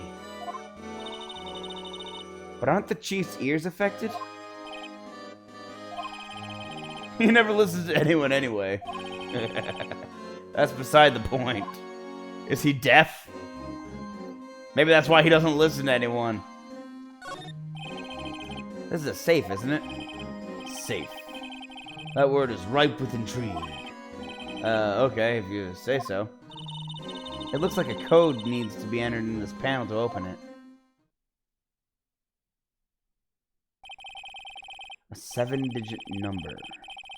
I think I might just know what it is. Oh, don't touch it yet. I'm not sure what will happen if we enter the wrong code. I better wait until I find something more definite. Yes, I could enter all the 7s. A 7-digit number. Didn't we see one of those somewhere? We did. I know about that. Hold on.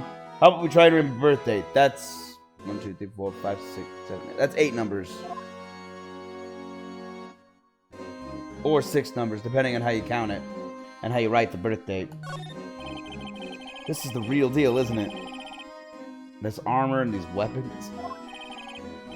Sure is, pal. The chief doesn't care for imitations. First the pipe organ, now this armor. Do you know how many taxpayer dollars must have gone into this room? What? You mean we're paying for this? That's it. I'm not paying 1 cent of my taxes. You don't have any taxes to pay. It's true. Shh. Be careful what you say. Who knows? The chief may be hiding in this armor as we speak.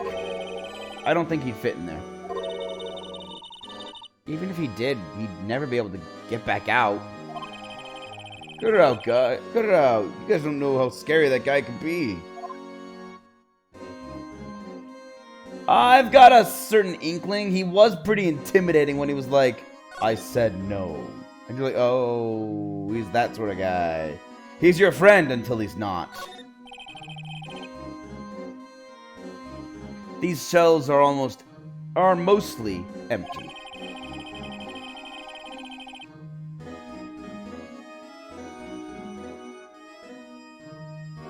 The person in the police department.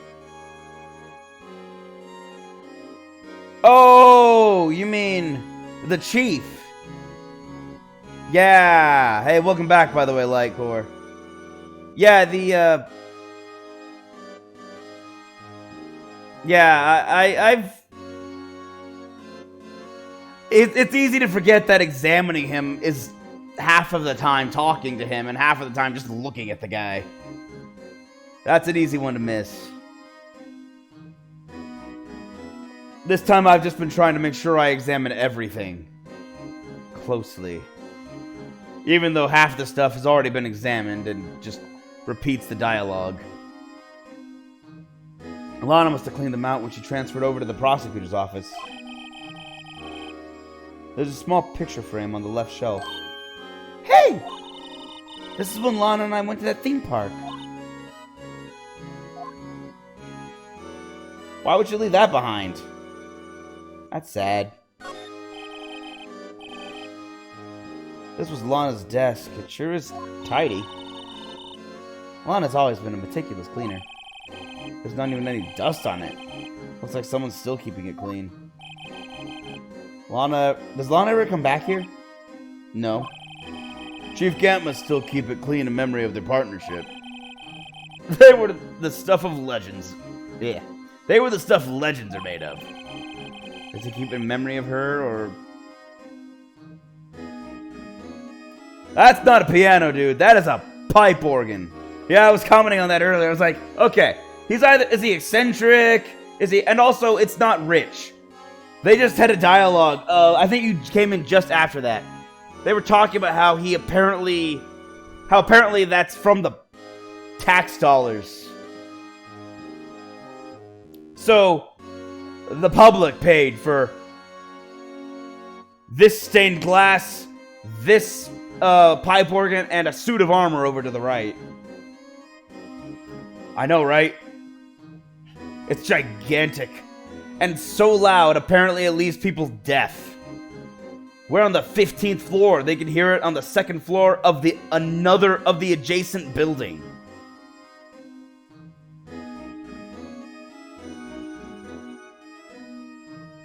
I don't think that stuff would help him with his job. As it is, he's worried about keeping his job. Does he keep it in memory of her or in memory of the crime? Yeah, he got the suit of armor too. This is like a Ming vase. This guy's been flitting away the all the tax dollars.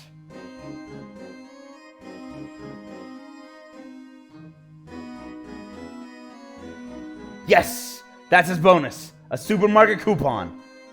I mean, last year his bonus was $20.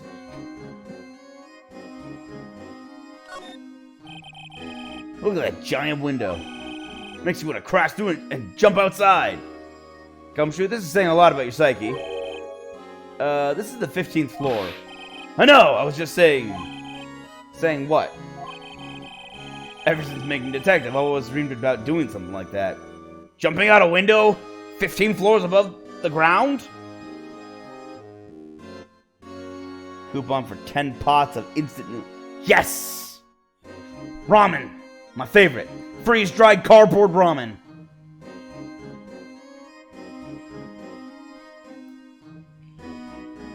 After I had real ramen, that was like, oh man. All that fake ramen doesn't even compare to this.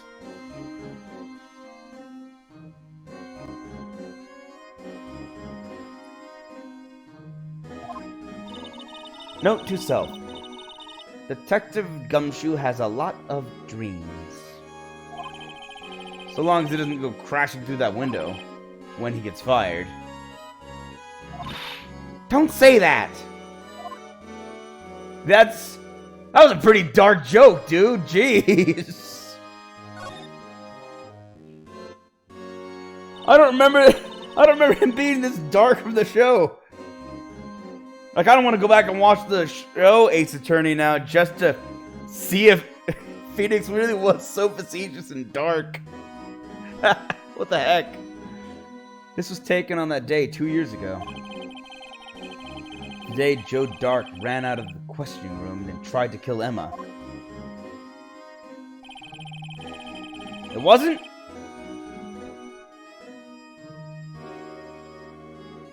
Weird, it's been feeling familiar. So why? That's weird.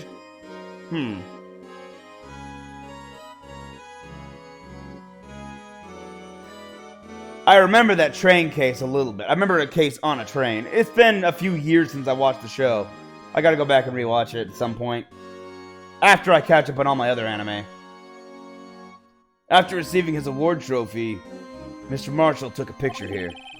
Then went along with Chief Gant to question Dark. I bet he never knew he'd be dead just a few hours later. Gee, you think?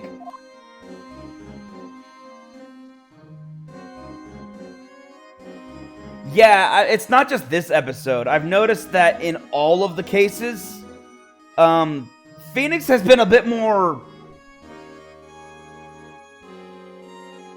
He's a bit more pragmatic and kind of always doing the snide jokes and sense of humor, just going, wow, geez, you think? Really? No way! Like, he's so sarcastic. And I like the show, but I don't think they got that across. I don't remember them getting that across in the show. I think in the show they just made him out to be a good guy, which he is a good guy, but it's kind of weird to think, oh, yeah, here's Phoenix Wright joking about a guy jumping out a window because he lost his job. Jeez! I mean, granted, he's saying he doesn't want that to happen, but still.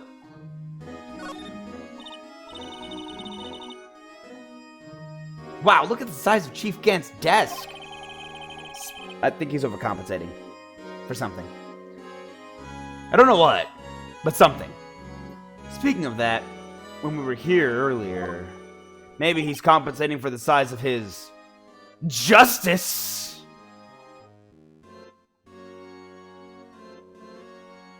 Ha! Apollo Justice. Wait, which guy is that? No. That wasn't the... Is that the guy obsessed with coffee?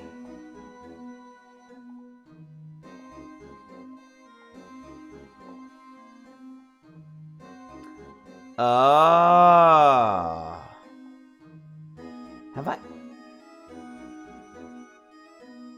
Right, Godot. Or Godot? Can't remember how to pronounce that. No, it's you two. Chief Gant! But the paper he was reading at his desk. I wonder what he was reading.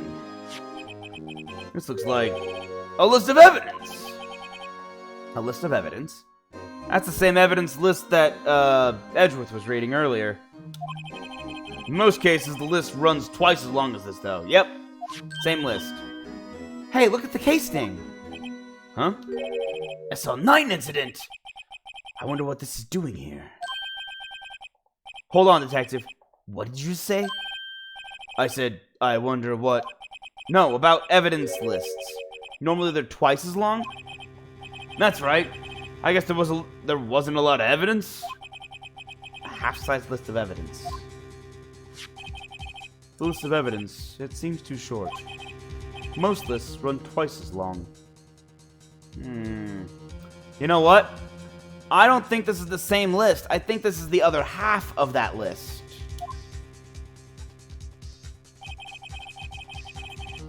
Yep, I was right. What would the other half of the list be doing here? I knew it.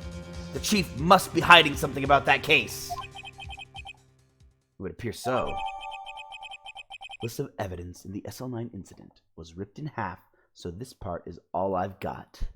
Because Edgeworth has the other half.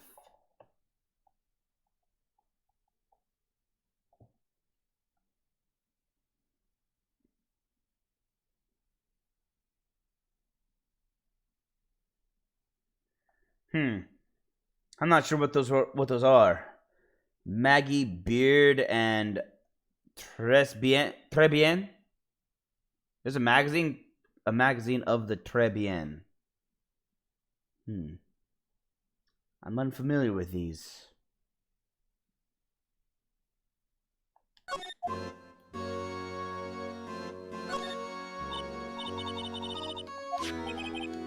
Found this inside the drawer, a list of the evidence from the SL9 incident. Mr. Edgeworth had the other half of that list. What would this list be doing here? We better look a little more into this list. Quick! To the goat record! Read it! I can't read it. It's just a list. Or a picture. Oh, a picture. Oh. Wow, I'm glad I looked at this list. Emma said she drew a picture. Apparently she drew it on the back of the evidence list.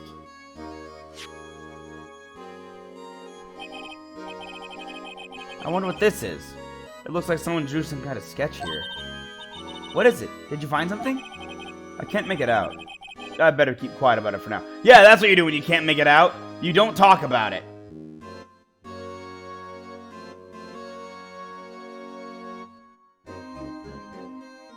Oh, that was the French restaurant he mentioned. Yeah, I do remember that. Like, Gumshoe just wrote nothing to report on the back of that flyer and handed it to Edgeworth.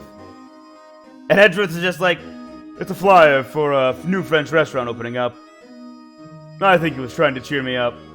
It's like, no, the important information's on the, quote-unquote, important information's on the back.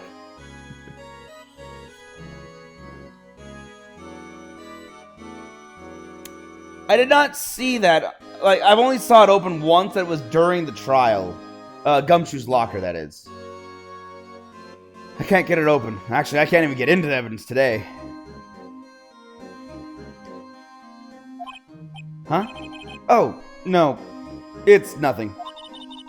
Why are your eyes moving about like that, Mr. Wright? I better not forget about this picture. Dude, she literally told you I drew a picture because I didn't testify.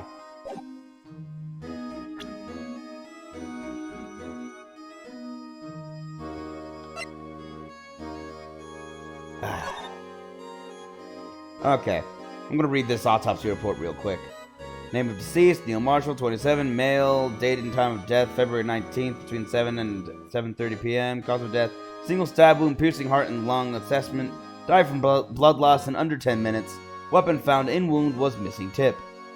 That's it.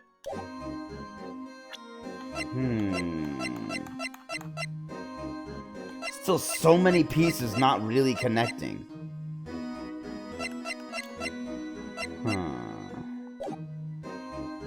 Is that everything? But I want to make sure I've seen everything before I open up that safe. I've got a hunch when I open up that safe, everything's gonna be moving forward. Oh, this other window. You can see pretty far from 15 stories up. If you were to drop that suit of armor from here. At first, the chief wanted to use stained glass for this window. Really? Why didn't he? Let's say he changed his mind because he wouldn't be able to see the view. Oh. Stained glass or not, it's a huge window. That it is. It's like the guy wants to live in a cathedral, now that I think about it. Save.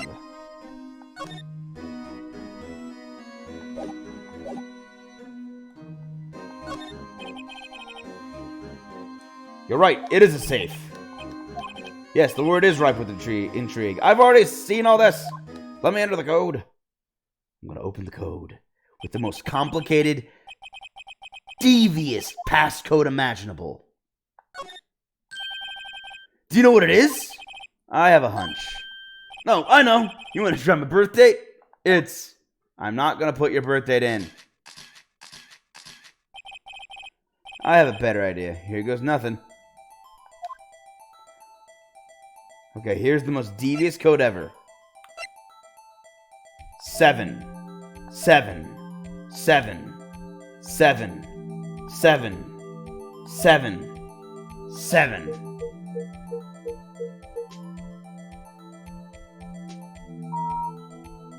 Wow. So devious. It was the same number 7 times. 7 sevens. Bingo.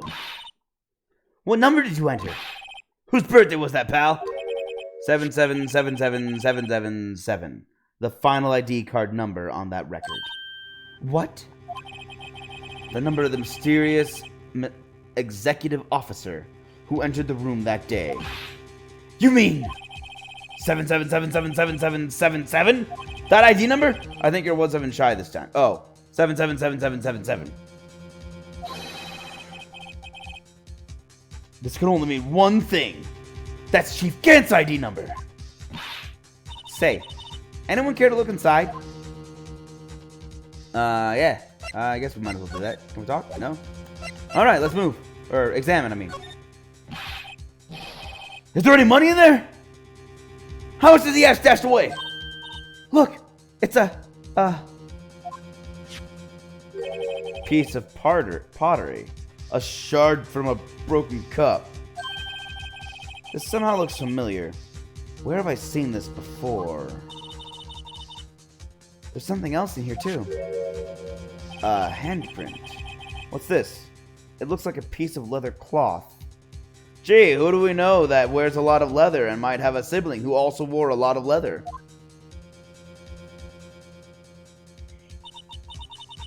This is a handprint, isn't it? Hey! I saw someone wearing a shirt like that once. You think the chief made up the design? I don't think so. Oh. Well, it was just a thought. Is that it? This is all that was in the safe? Apparently so. It's empty now. A piece of cloth with a handprint on it. And a broken shard from a cup. They look like pieces of evidence. Yeah, but unless you can prove there's something to do with this case, I'm afraid I can't just let you take them. After all, it's my neck on the line here. Great. Now I have to prove their relevancy to get them. Ah, being an honest lawyer so hard. How are these two items related to the SL9 incident? Come on, there's got to be something we can show the detective. There is. Let me do it. Let me show him. Hold up. Maybe I can... Oh, no. I don't have them. I just have to... I have to present the pot. Present! Detective Gumshoe, could you have another look at this jar? I remember when the three of us put that back together. Ha! Those were the days. It was yesterday, but sure. It's kind of early to be nostalgic. Wasn't this jar a piece of evidence from that case? That's right. One of the shards had an SL9 incident sticker on it. Doesn't this ring any bells? You know that fragment we just found? You know that fragment we just found? You mean this one? That was in the safe? Yeah, that's... Yeah. I'm getting tongue-tied. That's not a good sign. Yes, that one. That was in the safe.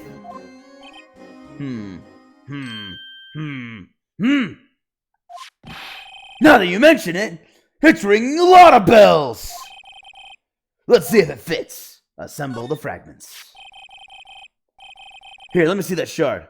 I'll take a crack at this. Please don't say crack when working with a fragile, reassembled pot. Go ahead, pal. Show us what a rookie can do. Oh, I said I'll take a crack at this. Mr. Wright, here's some glue. Thank you. If I can piece this together again, it'll prove Chief Gant was knowingly hiding evidence. Here goes. Okay.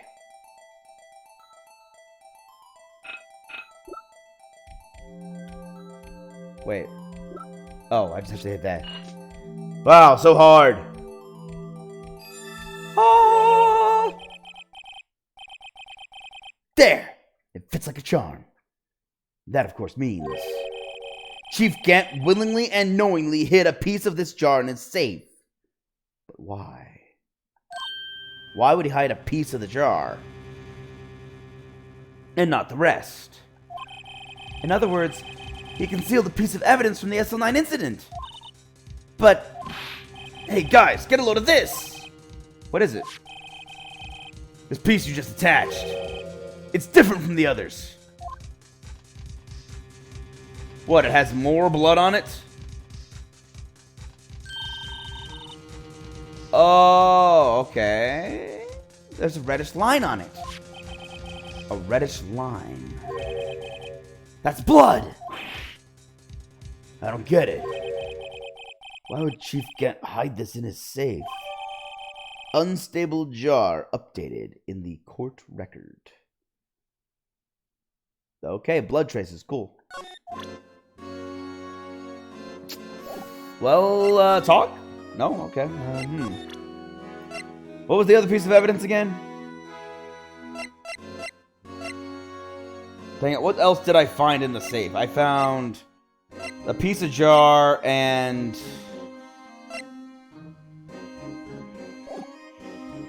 I actually can't remember what I found.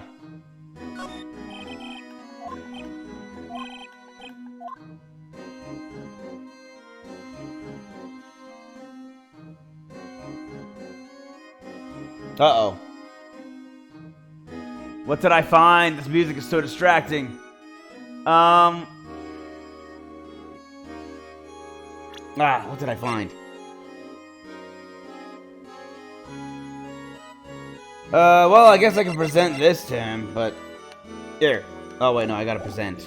I already presented... I was trying to think of the other thing I found in the safe. Because I did find... the, pottery shard. But I couldn't remember the other thing. I found two things that... Oh, right, wait, hold on. Huh? If I'm fired, I won't be able to give you any information. So that's why I have to get it all out of my system now. You understand, don't you? Don't be so negative, detective. I don't want you to share your information now. We do want you to share your information, though. Oh, who am I fooling? I've never had anything useful to share to begin with. Got to stay positive. Yeah, Gumshoe doesn't make that easy, does it? Does he? It was that leather scrap with the handprint. Detective Gumshoe. Oh. I'd like to take some fingerprints. That's a great idea, detective. Alright, go to town, sheesh. Okay, so I'm finding fingerprints. What are you doing? Why are you sticking your hand out like that? Go ahead, take my fingerprints. It's not your fingerprints I want to take. Huh? Come on, this isn't time for jokes. I can't take your fingerprints with fingerprinting powder. I need ink to take your fingerprints, dude. Yeah, I thought about the jar, but I've been saving that. I wanted to get the piece of leather with the handprint. That's what I was saying. I forgot about the leather with the handprint. I was like, wait, what was the other piece of evidence? It was the piece of jar and something else. But I have to connect both pieces of evidence, it sounds like, in order for Gumshoe to let me even have them. We're talking about that cloth we found in the safe. Oh! I knew that. The one with the handprint on it, right? And because it was a handprint, that meant I had to get my fingerprinting powder and show him the fingerprinting powder instead of the handprint because I don't have the handprint. Sheesh, where's your sense of humor?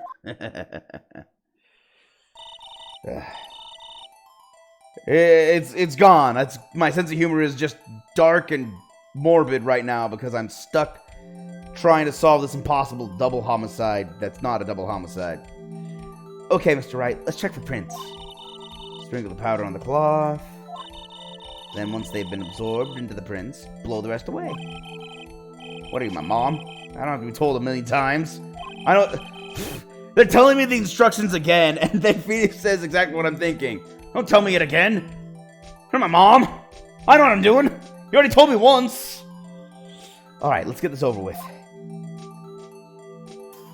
Ah! Wait, why isn't it dusting? Oh, there we go. I don't know what that was, but it was a thing. That was weird. Oh, right, I had to find the handprint, I guess? Well, good thing I found the handprint. Okay, it needs to be thick, otherwise it won't be happy with my handprint. Get everything dusted. Waste all good fingerprinting dust. Empty jar on piece of leather. Must get white screen. Almost there. Almost enough. Oh, not yet. Almost enough. Just a little more. No, not that part. Ah, dang, I left this part untouched. I gotta finish there. Nope, missed this part up here. And right back down here. Hold on. Ah, it looks good. Adequate. Looks adequate. Yes. That's a terrible fingerprint. I gave it my best shot. That kind of result won't be any good for matching prints, will it?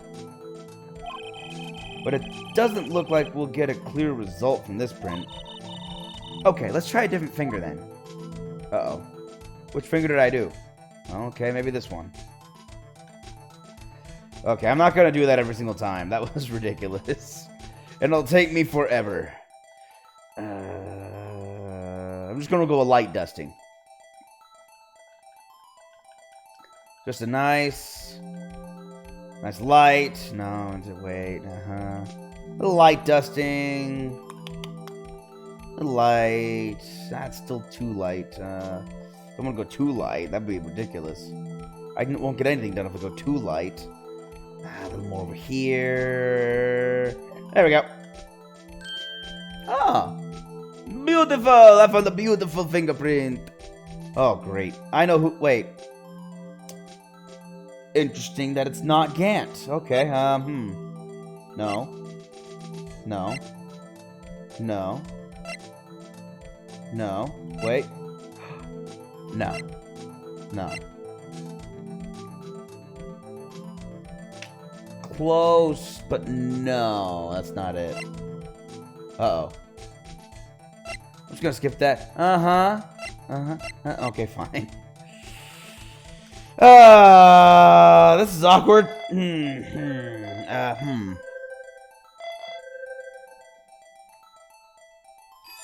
I like how they make it seem technological, but in actuality, I'm just looking with my eyes. No. How can this be? What are Emma's fingerprints doing here? Hey, you found a match? Whose fingerprints are they? Huh? Oh, it seems the prints are too old. They aren't clear enough to get a match. Oh, that's too bad. I thought they'd be Dark's prints. Psst. Hey you, over here. Huh? What's going on here? What are that kid's prints doing inside the chief's safe? Don't ask me! Let's just get this information from Emma for now. Here, maybe you should hold on to this. Thanks! Yeah, that's kind of important. Found in Chief Gant's safe. Evidence for something, but what? Bears Emma Sky's prints. Probably the key piece of evidence I needed. Well, was I any help? Of course! Thanks to your ID card, we were able to get some hard evidence. Sorry I crushed it in my hand because I was mad. No, that's not very kind, is it? In other words, if it wasn't for his ID card, he would have been useless. Isn't that right, you in the coat? Hey! Chief Gant! We didn't think you'd be back so soon. Fortunately, I'm a man who believes in signs. As I was walking to my meeting, I happened to look out a window and saw a stray dog run right into a pole. Just then, I thought of a certain detective. You mean me, sir? Now then, I'm afraid I'm going to have to ask you all to leave. Yes, sir. Sorry. Oh, you in the coat. Me, sir? Drop off your ID on the way out. You won't be needing it anymore. But, sir! Now get out. Yes, sir! We'll be on our way too, then. Wait, you, the one without the spiky hair. Don't go yet. Me, sir? I'd like a word with you. But sir, I'm not a licensed scientific investigator yet. You with the spiky hair, you're free to go. I don't feel comfortable leaving a minor with you. Partially because I now suspect you of being a killer. Actually, that's mostly the reason. Actually, that's almost entirely the reason. That's entirely the reason. Mr. Wright! And now I'm very worried for you. Look, pal, if I've told you once, I've told you 1,000 times. The chief's office is off limits. But no, you just had to go sneaking in there like that, didn't you? I thought you said you didn't care anymore if you were fired. Yeah, but if I knew it'd be like this, I never would have said it. Now that I've seen the evidence Chief Gant was hiding in his office, I think I'm finally starting to get the picture. But why has she kept eerily silent about it all this time? Anyway, you listening to me? I'm gonna try and smooth things over with the chief again. Later, pal. After that, I heard from Emma. She said the police wanted to ask her some questions, so she'll be busy for the rest of the day.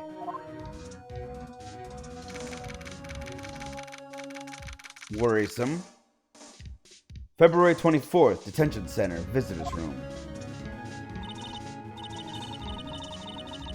I see, so the chief asked Emma to come in for questioning. It's no use thinking about it.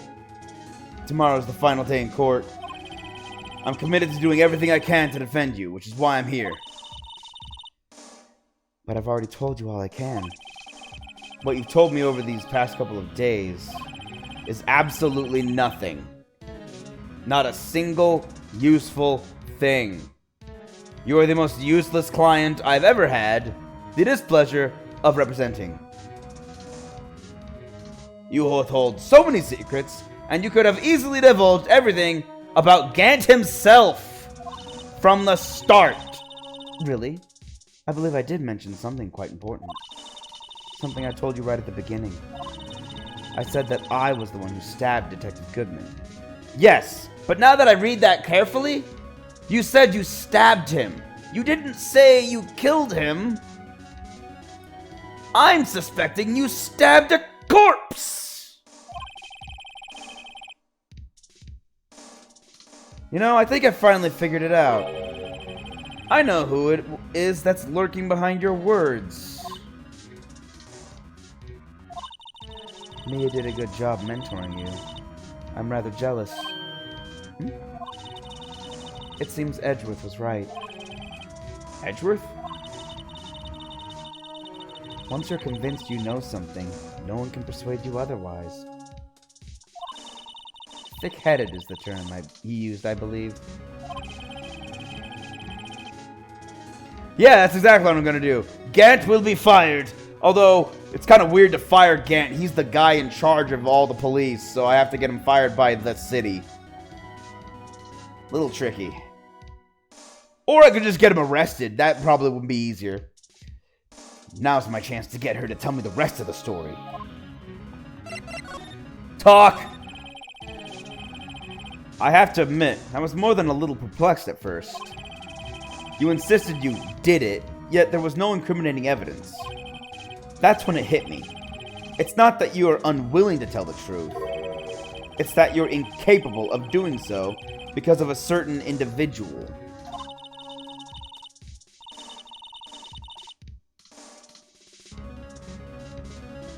Exactly! I mean, you know, Gumshoe just gets his job back. That's how that works. You lose your job, but then your boss gets fired, you get your job back. Real life. Right there. Smooth and easy. What an intriguing notion. A certain individual, you say? So you think I'm protecting this person? Protecting? No. I think afraid of is more like it. If I'm not mistaken, the person in question may have persuaded you to silence. For argument's sake, Mr. Wright, whom may I ask is this person you're speaking of? The one I am supposedly so frightened of. What is this person's name? It's obviously Dick Gumshoe! I'm kidding. Mike Meekins! Ah, you're right. It could be Angel Star. I didn't even think of her. Ah, you're right. The fired detective. No, the 16-year-old aspiring scientific investigator. The corpse! She's afraid of Goodman. Yes. It's got to be Goodman. Okay, fine. I'll do the real answer. District Police Chief. I'll do the real answer only because I don't have a save nearby to go back to. If I had a save right before this, I would easily choose every one of these names. But I do not, and I don't want to go back through everything I've just done.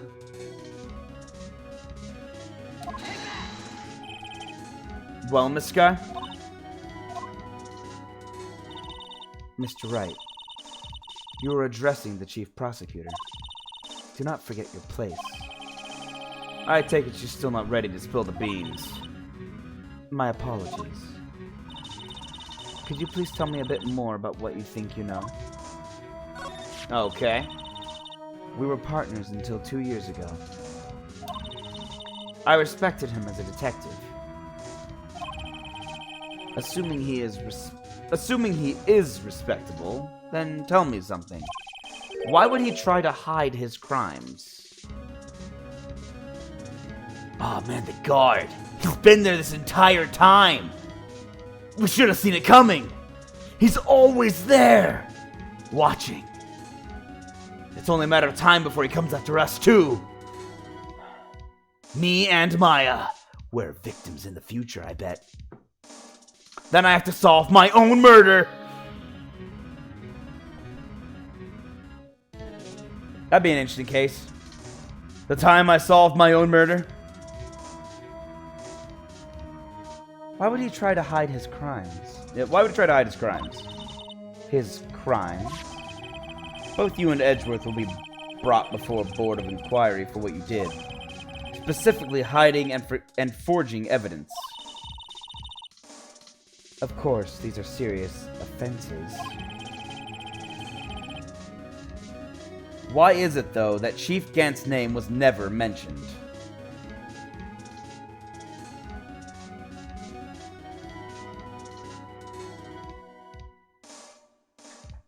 You're right. Because Mia Fey is really smart, and even now is my inspiration for figuring out my way out of tough situations. In fact, Phoenix Wright almost never solves a case entirely on his own. This is the first time he's almost entirely done it on his own, and only sort of.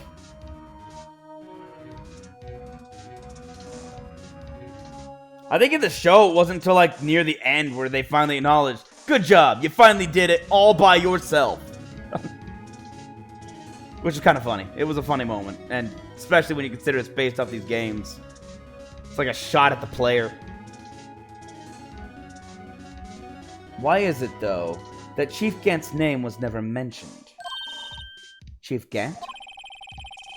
Edgeworth didn't know the truth behind the forgery. The only party who could have possibly tampered with the evidence was me. I had access because I was second in command of that investigation.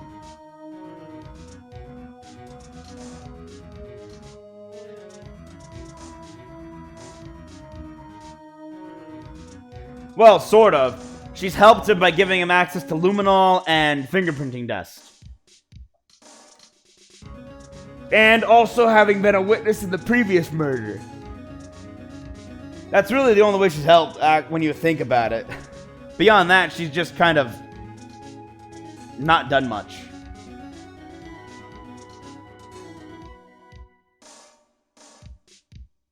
Well, true. All Mia did was be a psychic. Not a psychic. A spiritualist medium. And contact only one dead person. Because she can't contact any other dead people. It's kind of a very specific spiritualist medium when you think about it. I had access because I was second in command of that investigation. Yes, you, but also one other. Damon Gant. If you intend to accuse Chief Gant, you'll need more than just words. Show me proof that Chief Gant falsified evidence in that case. Alright, how about this? This! I just found this in a safe in the Chief's office.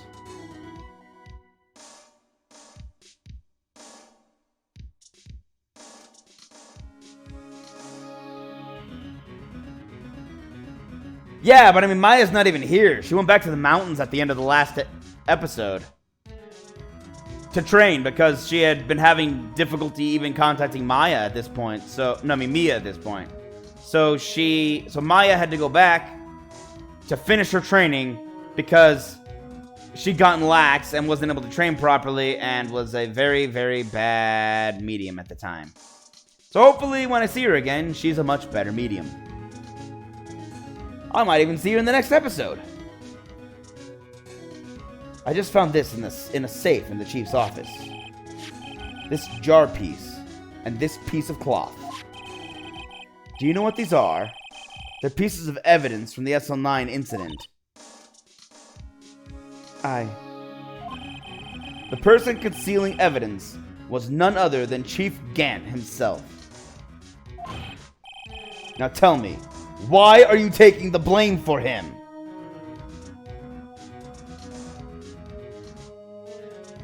I don't think we can delay this case, considering, you know, you only have 3 days to solve a case, or else it's closed for good.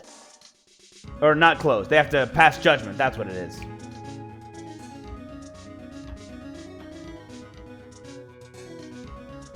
Kind of a weird law, actually. Really railroads everything into being, most likely, wrongly convicted. Now tell me, why are you taking all the blame for him?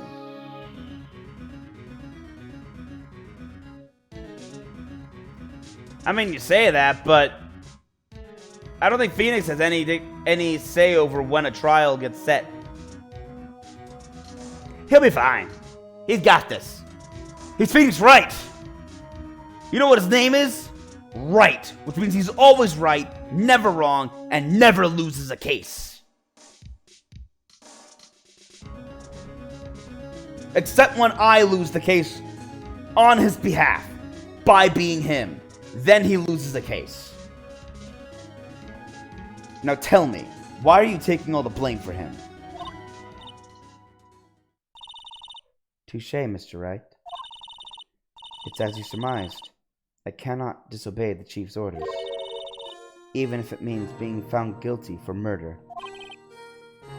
Why not? Come now, Mr. Wright. You can't possibly expect me to be able to tell you that.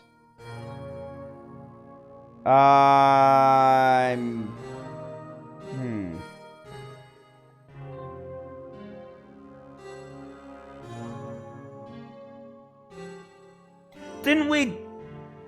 I feel like there was a case done in Ace Attorney, the anime, that... It didn't do what you're suggesting. Like, it didn't put the judge on trial. But I feel like we had to switch judges out for something at some point. Didn't we? I might be misremembering.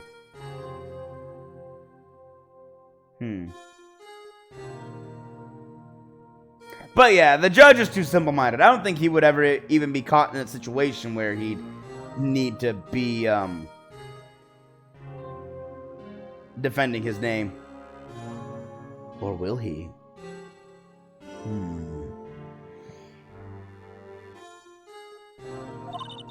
3 days ago, I had no choice but to cooperate in the murder of Detective Goodman. Or perhaps I should say, follow orders. Yes, that's more accurate than cooperate. Orders. Although I can't tell you the details, I can say that I was given an order that day. I need you to dispose of Bruce Goodman's body.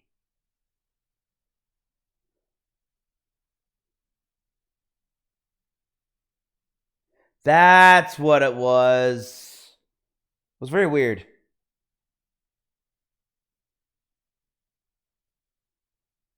Be very sus.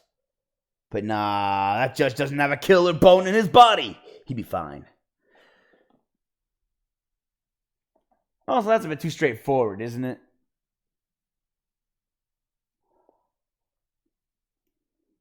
What if it was more, there was a strand of hair from his beard at the scene of the crime?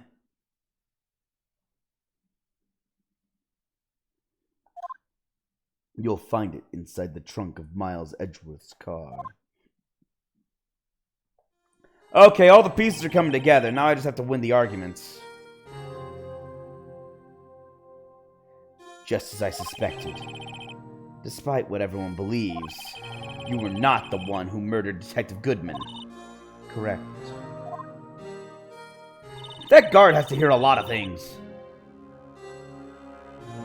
I was trying to take the body out of Edgeworth's car. The trunk's lock was broken, and I discovered that murder weapon while I was inspecting the body. The murder weapon? You mean Edgeworth's knife? No. When I found the body, this was the knife stuck in it. That makes much more sense. The knife from the SL9 incident. Serial killer Joe Dark's knife. I couldn't just leave that knife in him. So I took it out and stabbed him with the other knife. That would be Edgeworth's knife? That's right. Even though he was already dead, my hands were shaking at the thought of stabbing him.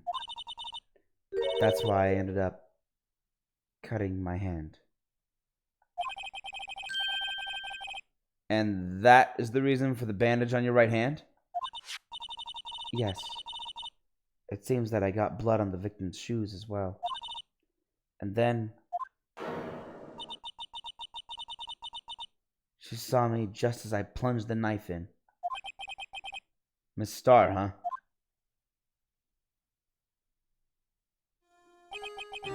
Why did you need to hide Drake's knife so badly? Not Drake, Dark. I keep wanting to say Drake. Dark's knife so badly.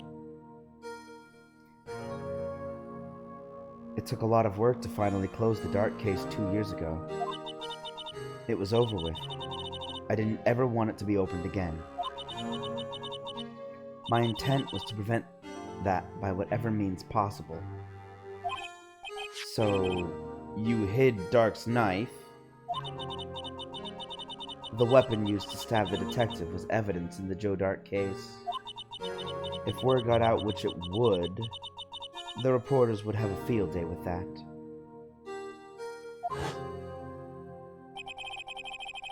So you wrapped the knife in your scarf and hid it. In Edgeworth's exhaust pipe. Right. Then I called my sister to tell her what happened and to ask her to hide the knife that was inside my muffler. You asked Emma? I didn't want anyone on the force to know about this. That would explain why Emma is so confident about Lana's innocence. Speaking of phone calls, I had a bad feeling about one of them that day. A bad feeling? The truth is, after I received those orders from Chief Gant, the first thing I did was make a phone call. A phone call to Patrolman Jake Marshall. To Marshall? Why on earth would you call him? The lead investigator for the SL9 incident had been murdered. I wanted that fact to be kept hidden, and I needed help. He was the only other person I could trust. Or at least, I thought I could trust him at the time. However, it seems that after I spoke to him, he went off on an escapade of his own. Oh! You mean... Not wanting the case to die, he decided to take things into his own hands.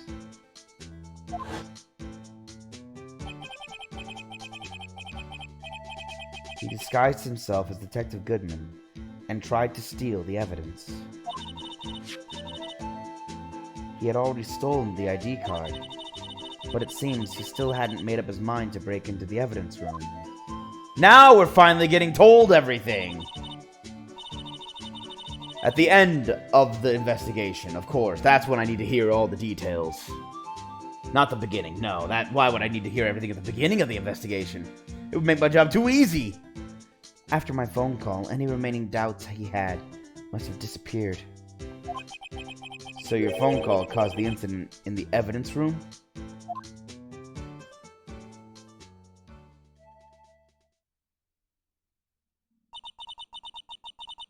I'm afraid that's all I can tell you. But Lana, you've earned my respect, Mr. Wright, both as a defense attorney and an investigator. Now please, don't pursue this any further in court tomorrow. Tomorrow's trial. There's only one way to drive off Lana's demons. I've got to get to the bottom of everything. I have to pursue this completely in court tomorrow. Detective Goodman's real murderer.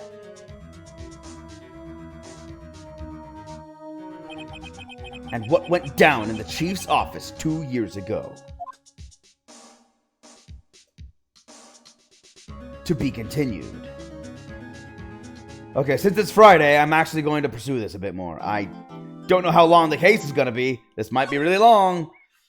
Here we go! Biting the bullet! Right into it! Whew, I'm not nervous at all. Finally on the trial, you're right. I'm not nervous. You're nervous. February 25th, the month's almost over. 9:47 a.m. District Court. Defendant Lobby number 2. This is the defense. This is the defendant lobby, all right. But there's no defendant. I've been trying to reach Lana all morning. Where could she be? And where's Emma, for that matter? It almost seems as if something's been happening behind the scenes. Edgeworth! I had a hunch it was Edgeworth. Knowing you, you've already figured it out. Who the owner of the 7777777 ID number is, that is. Well, I have a pretty strong hunch. Looks like I'm not the only one who's figured it out. You know, the only reason this trial didn't reach a verdict yesterday is because there was still room for doubt regarding this ID record. If that number does belong to whom you suspect, then no doubt will remain. After all, he hasn't been officially charged with anything. True, not yet. In any event, once all doubt has been removed from that list, I can call for a ruling. 5 minutes, Wright, and Chief Prosecutor Skye will be found guilty. But she didn't do it! I figured you'd say as much. That's why I came here, to hear what you have to say. This is the first time he's ever done something like this. Lana's hiding something, and the only way we'll ever know the truth is to draw it out of her. The truth? Everything goes back to the SL9 incident.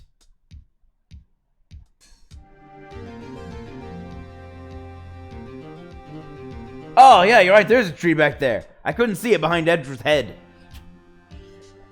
Oh, the stories that tree must tell. All the complaints of the defendants I've already talked to. I mean, I've always been in the defendant lobby, so I doubt it would ever actually tell me anything I didn't already know.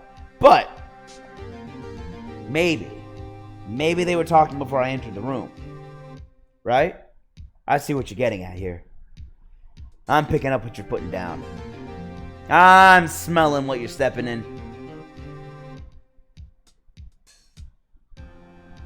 The Secrets of the Tree, Part 2. My new novel. Now, if only I could sit down and write my first novel. Everything goes back to the SL9 incident. Don't be stupid. Today is the last day of the trial. We don't have time to reminisce about the past. That depends on you. If she's found guilty, you'll lose your only chance to find out what really happened. Really? His hair? I was gonna say it's his ascot. That ascot is a crime. Too big, too floofy. It's even floofier than Edgeworth's. That's the crime. No one's ascot should be floofier than Edgeworth's. That's part of why I immediately suspected Von Karma of being a killer. His ascot was just floofier than Edgeworth's.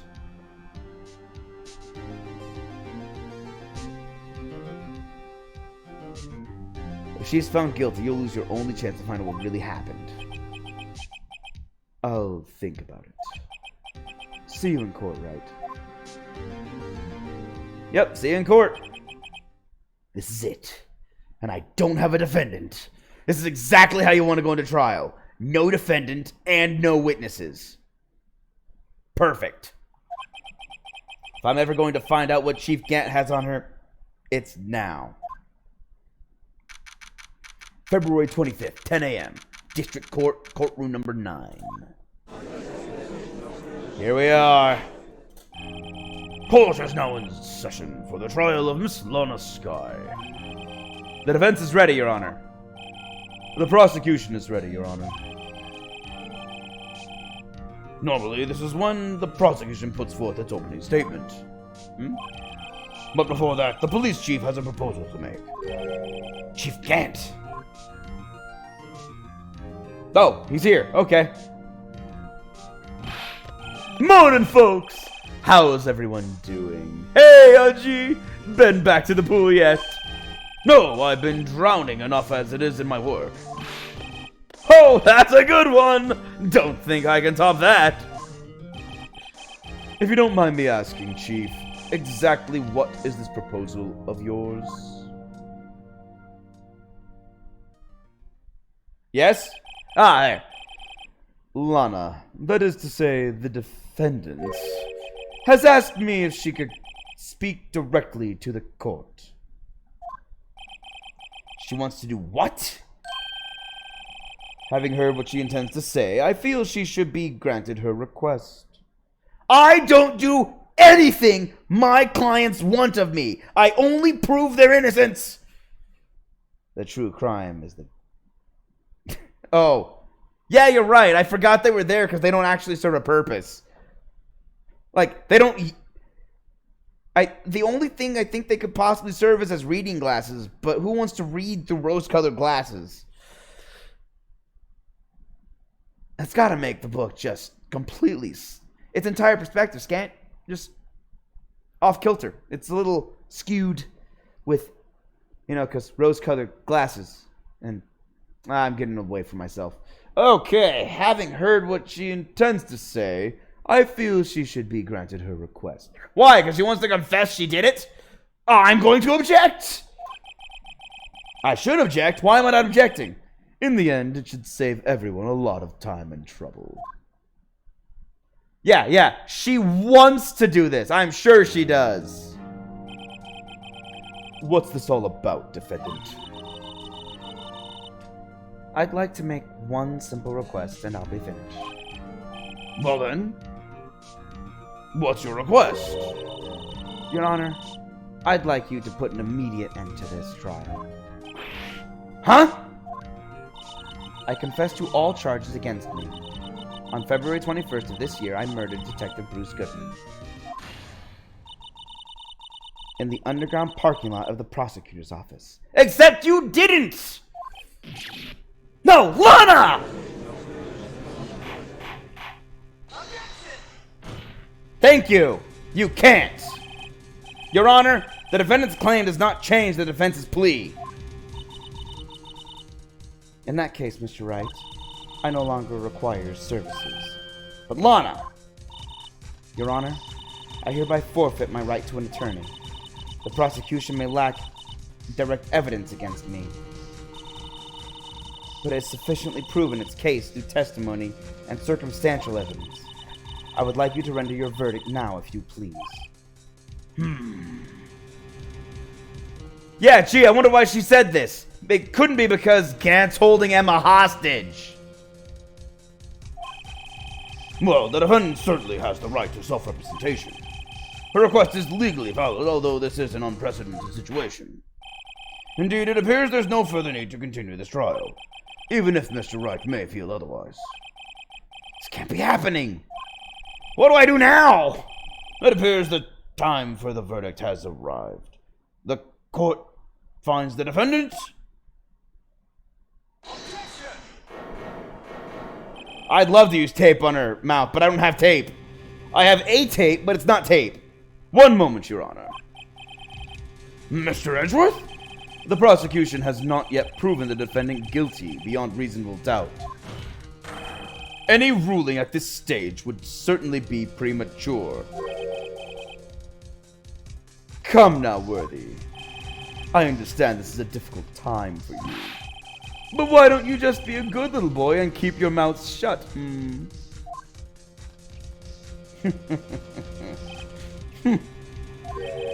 I don't think I care for your tone, Chief Gant. What? Creating another fabrication to cover up your past mistakes. Sorry, but I'm no longer the naive little boy you would have me be. With this sudden confession from the defendant, It's obvious to me some kind of deal was struck behind the scenes. Some kind of deal, Not everyone operates as you do, Worthy. I thought so. Your Honor, the prosecution would like to change its first witness. Oh? To whom? As its first witness, the prosecution would like to call Miss Emma Skye. Yes! Edgeworth, you genius! I request the court hears her testimony. Now she can't be used as a freaking hostage! Hold it! Mr. Edgeworth, I am exercising my right to self-representation. I don't think we need to continue... I don't care what you think, Miss Skye. Yeah, you're not my boss right now. You're the defendant. I don't have to listen to you. Edgeworth's a badass now! I mean, he's always been a badass, but now he's a badass working on the right side. For justice.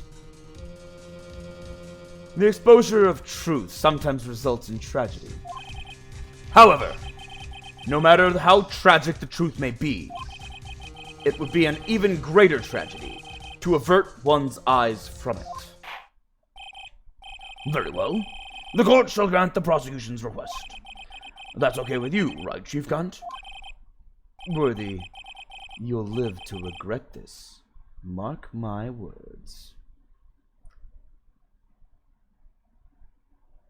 Are you suggesting that he would have otherwise died? That's a weird threat, actually, now that I think about it. Were you threatening that you were going to kill him, but now you're not? What's your threat? Miss Emma Skye, please take the stand. Looks like Edgeworth has decided to take the horse by the reins. Excellent. Now then, witness, please state your name and occupation. My name is Emma Skye. My occupation? I'm Lana's sister, and I want to be a scientific investigator. Just say high school student. You're a high school student. 2 years ago, you encountered the serial killer Joe Dark of the Joe Dark killings. Is this correct? Yes. I'm trying my hardest to forget about that, though. I'm sorry, but I'm afraid I'm going to have to ask you to recall those events one more time. Mr. Edgeworth, please remember, this trial concerns the murder of Detective Goodman. In an incident that was resolved Is an incident that was resolved 2 years ago really all that relevant? Yes, it most certainly is. Well, okay then! Wow. That's how you convince him. You just stare seriously at him, and he goes, alright, he's serious. He should give him fast. Now, please testify about what happened to you 2 years ago. Man, this is the easiest trial ever. I just have to sit here and watch. The trip to yesteryear has finally begun. It's about to lead to the truth behind this trial.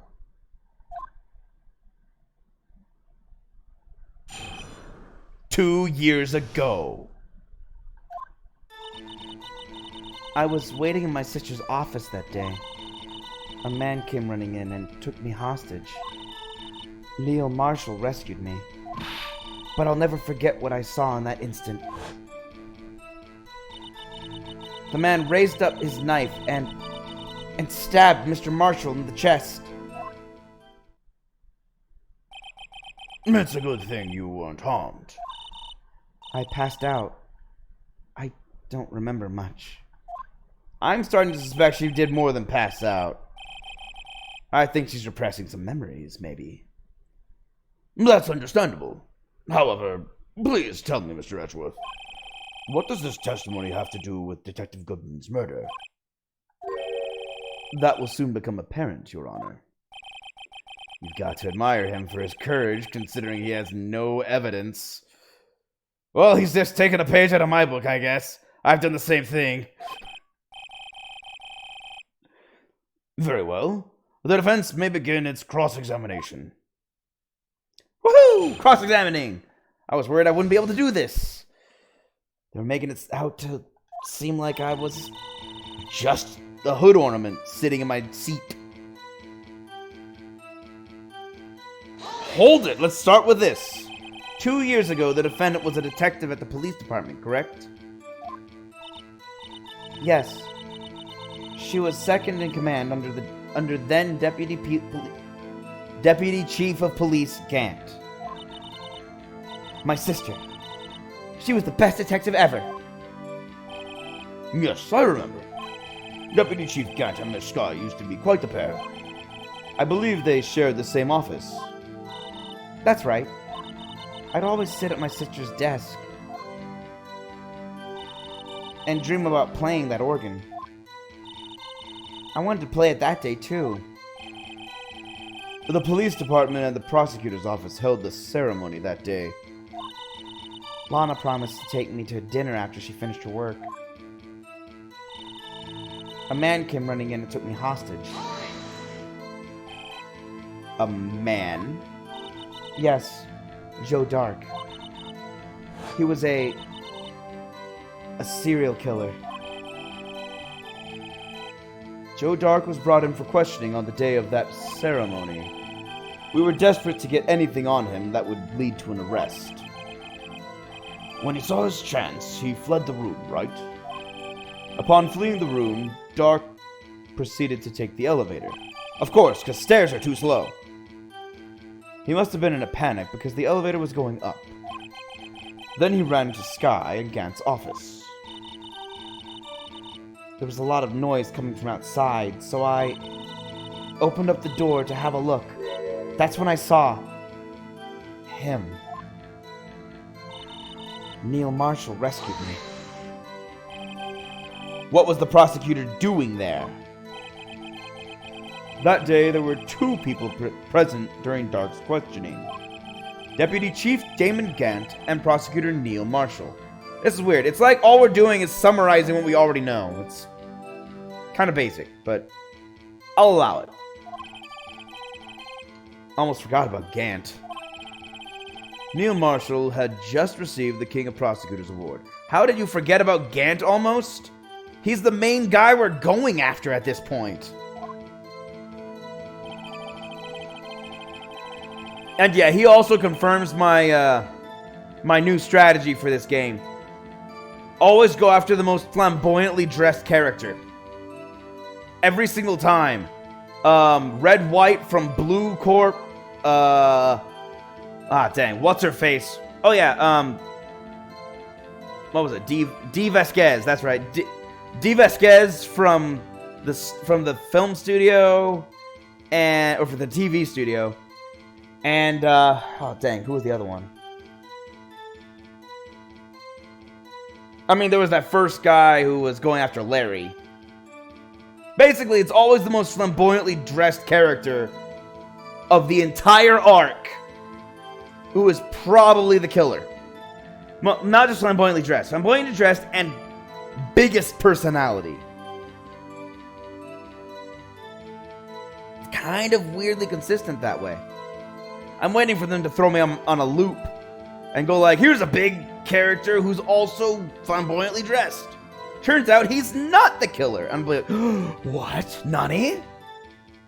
Who is it then? I'll be confused at that point. I'll just be lost. Young and dedicated, he went straight to the questioning room after the ceremony. I assume that would also be why he was the first to run after Dark. When Dark grabbed me, I thought I was as good as dead. And that's when Prosecutor Marshall came running in. I don't clearly remember what happened then, but I'll never forget what I saw in that instant. Can you tell us about that? Mr. Marshall jumped on Dark. Just then, the lights went out. The lights? It was just about this time of year. There was a terrible storm going on, and lightning struck nearby. So the electricity went out. Wait a minute. If it was pitch dark in that room, You should have been able to see anything, right? Right, but just then lightning flashed again outside. That sudden flash left an unforgettable image in the scene in my mind. I see. I told the detective about what I saw then. The detective? Yes, Detective Goodman. He was in charge of the case. Detective Bruce Goodman, the victim. Hear more.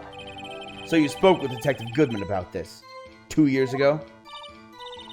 Yes, that's what's so scary about this trial. And you told Detective Goodman about what you saw? Yes. But at the time, the words just wouldn't come out. That's why I drew a picture. A picture? Yes, I think she mentioned that before. She did. I'm holding the picture in my pocket, apparently. Well, Mr. Wright, have you heard enough? Ask about the picture. This picture the witness drew. I believe it has a very important meaning. But the list of evidence I was given 2 years ago didn't contain a picture.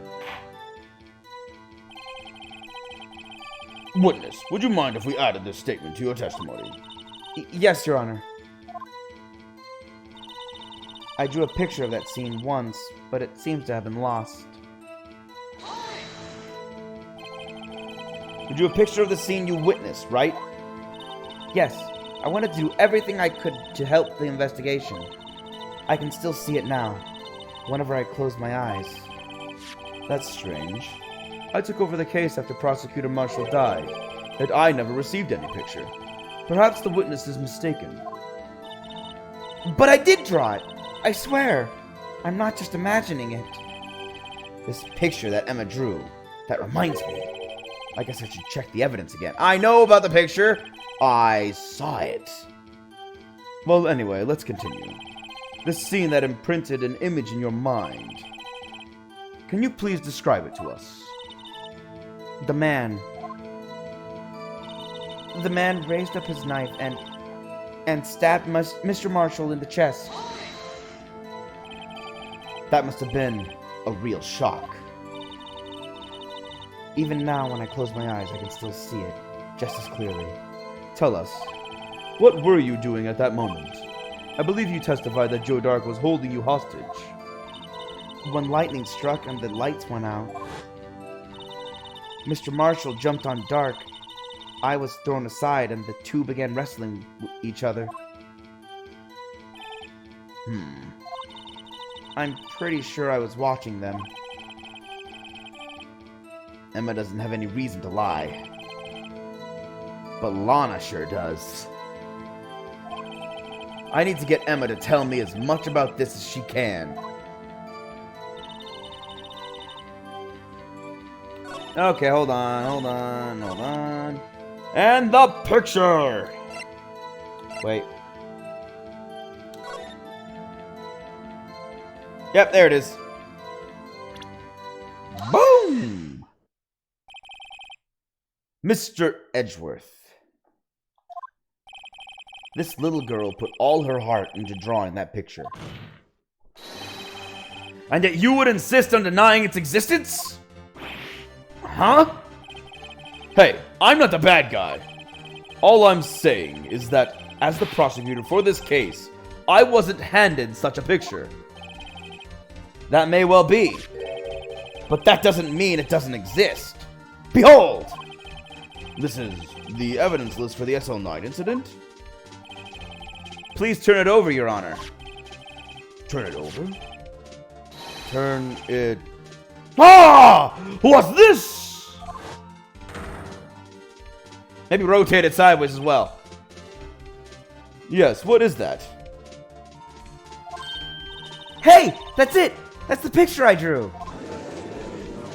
It's actually a pretty good picture for a 14-year-old in shock. Indeed. Two men appear to be wrestling here. What's the meaning of this? What are you doing with that list? Me?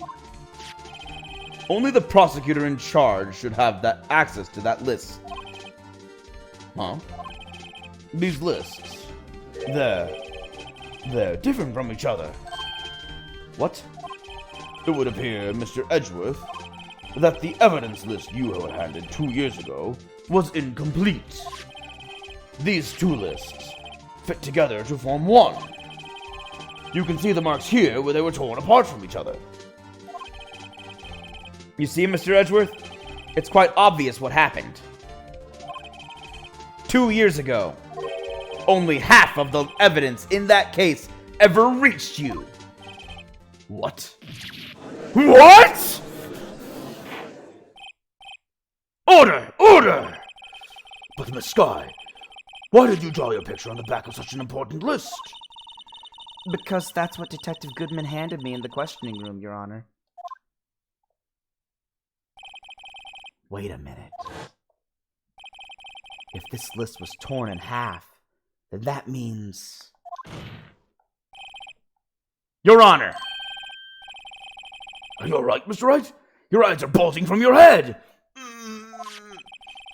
If the evidence list was torn in half, then there might be more of the drawing on the back of Mr. Edgeworth's list. Yes, and in all this time, Edgeworth never once turned the piece of paper over. Yes, that's quite conceivable, Mr. Edgeworth. Mr. Edgeworth? It's possible. Let me see.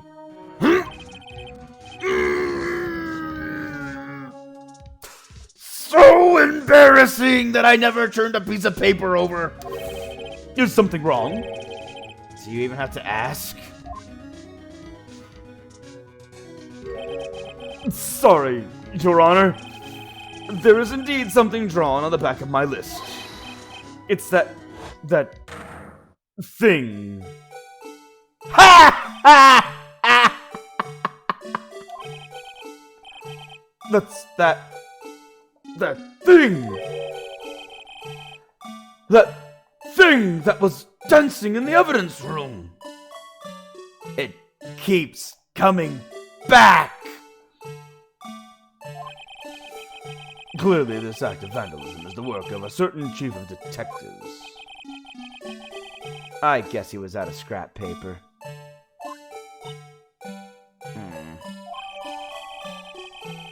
Wow. I didn't expect that to be what was on the back. I admit, that's quite a shock. I had no idea it was going to be that. That thing. Why is the blue badger back? I thought we were done with it. List of evidence in the SL9 incident. Half of the list was found in Gant's desk. Well, we have the entire list. Evidence list was stored and updated in the court records. Very well. Witness, will you please testify about this picture you drew 2 years ago? Hold on, let me, I want to get a whole... What am I looking at? What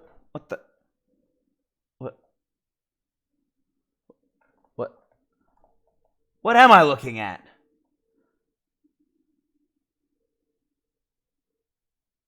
Why is it... What? Well, now I'm very confused. That doesn't even look like... I have to... Why is that up top there? I mean, I can see the arch of the windows, because, you know, those windows are huge and have a big arch on the top. But why is that thing there? I'm so confused. I hope this makes sense eventually. Will you please testify about this picture you drew 2 years ago? Huh? Oh, yes, sir. Your Honor. What's wrong with Emma? She seemed to be thinking about something when she was looking at the picture. Emma's picture.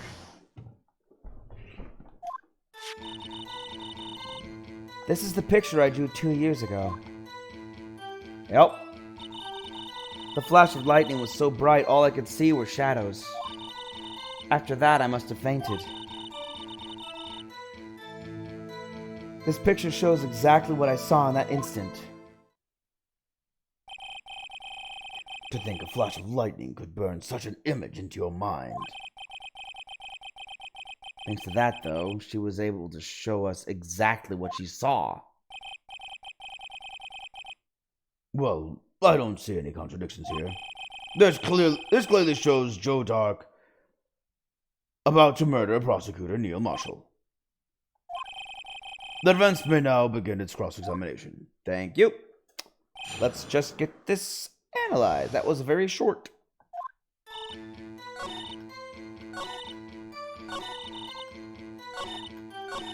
Okay. Picture drew 2 years ago. Did you draw this picture right after the incident? I think I drew it 2 or 3 days later.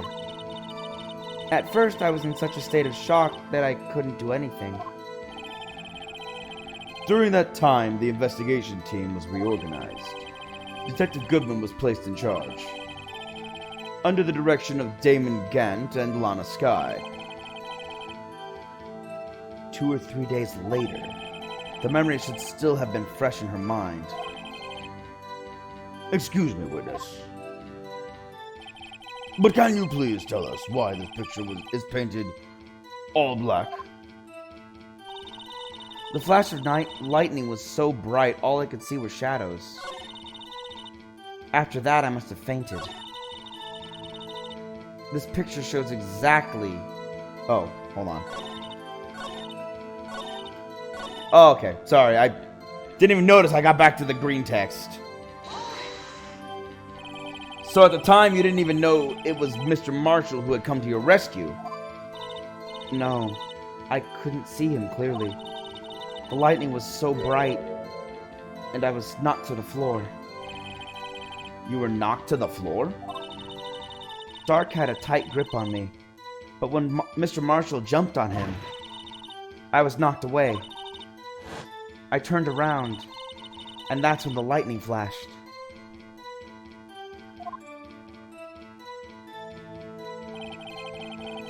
Poor Emma. I'm just glad she wasn't hurt. What happened after the wrong voice. That's the judge. What happened after the lightning flashed? After that, I must have fainted. You mean you didn't see the actual murder take place? No. I'm sorry. The flash of lightning only drove off the darkness for a split second. Not only that, but the trauma of the situation understandably caused the witness to faint.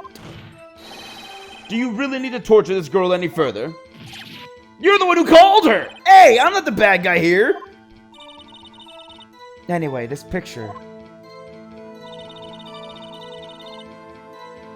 This picture shows exactly what I saw in that instant. Okay.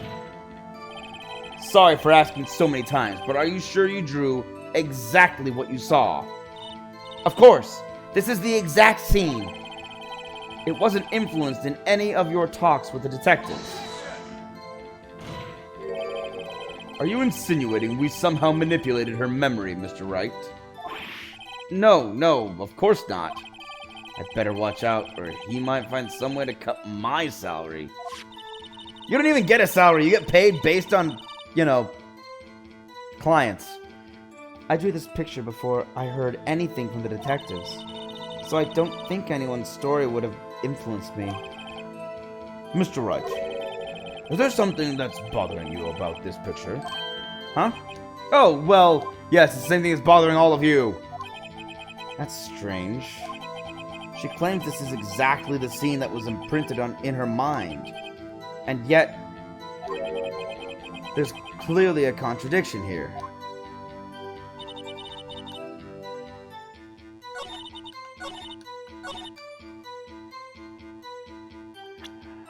Alright, time to save. And throw all my evidence at the wall. Let's try this. This.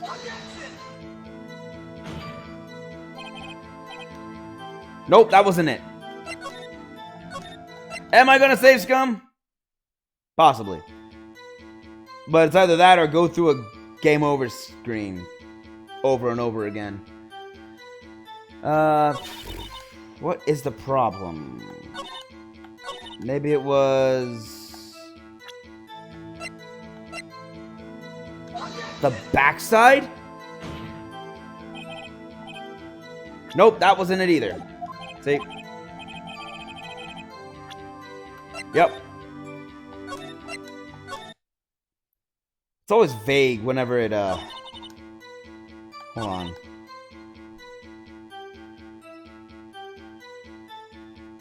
Okay. So... oh, wrong button. All Phoenix is saying is he's got a hunch about this painting. I can't... or this drawing. I can't rotate the drawing at all. So we're just gonna have to cock our heads to the side to see it.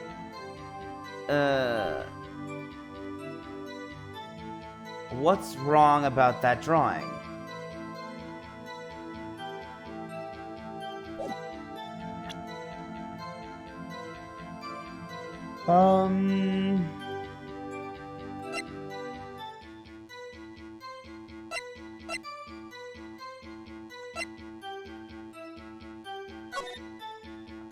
Wait.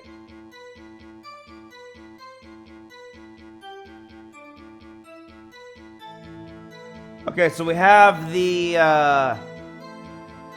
arch of the window.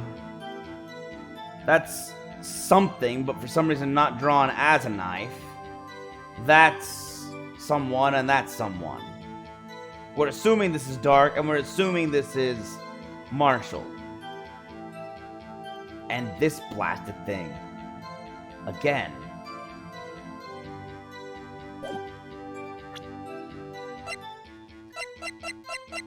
What if?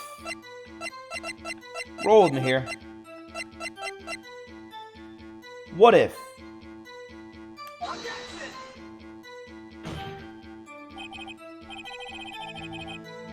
Never mind. Wait, maybe? Never mind. I was wrong. Or at least I was in the wrong spot.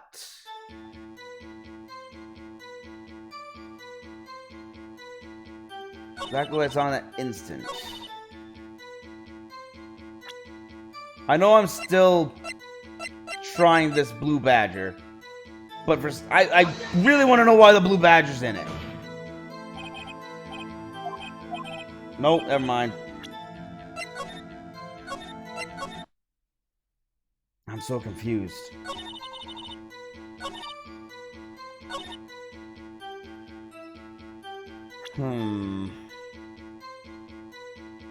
It was a lot of information. I might have to go and... wait.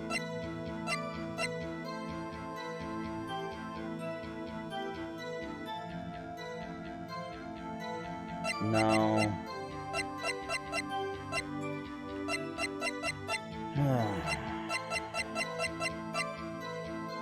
No, how to use... no. No. No. Okay. I only have a couple things that are usable, and really, I think it's only this. But I don't know... what the... 1 second, I got spam. Okay. I dealt with the spam.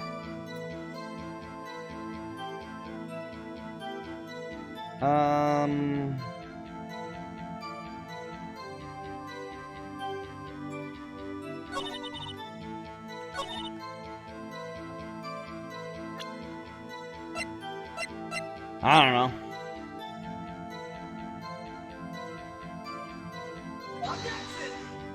Maybe? Nope. I'm certain it's got to be this picture. But hold on, let me go through this all again. Picture right after the incident. I think it was 2 or 3 days later. Should be still fresh in her mind.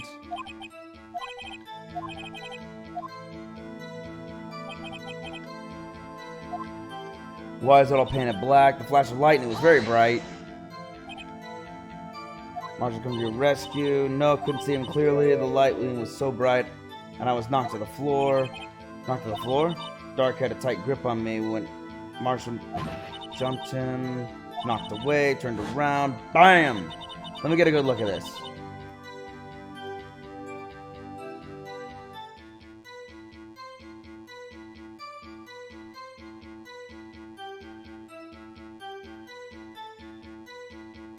I keep looking at this because it's possible she had them confused on which one was which one. The lightning flashed.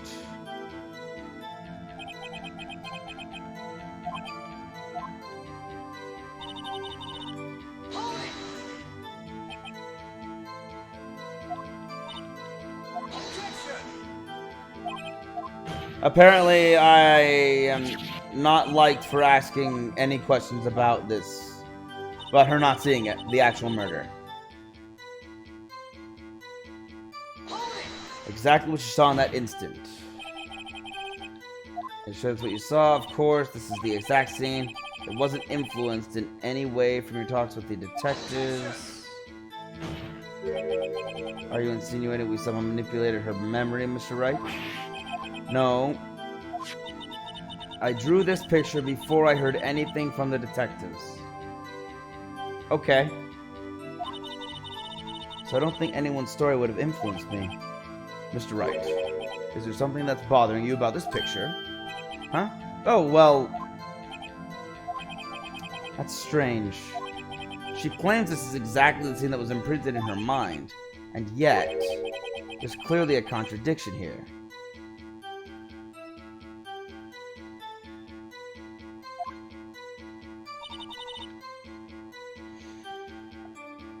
Maybe it's in the autopsy.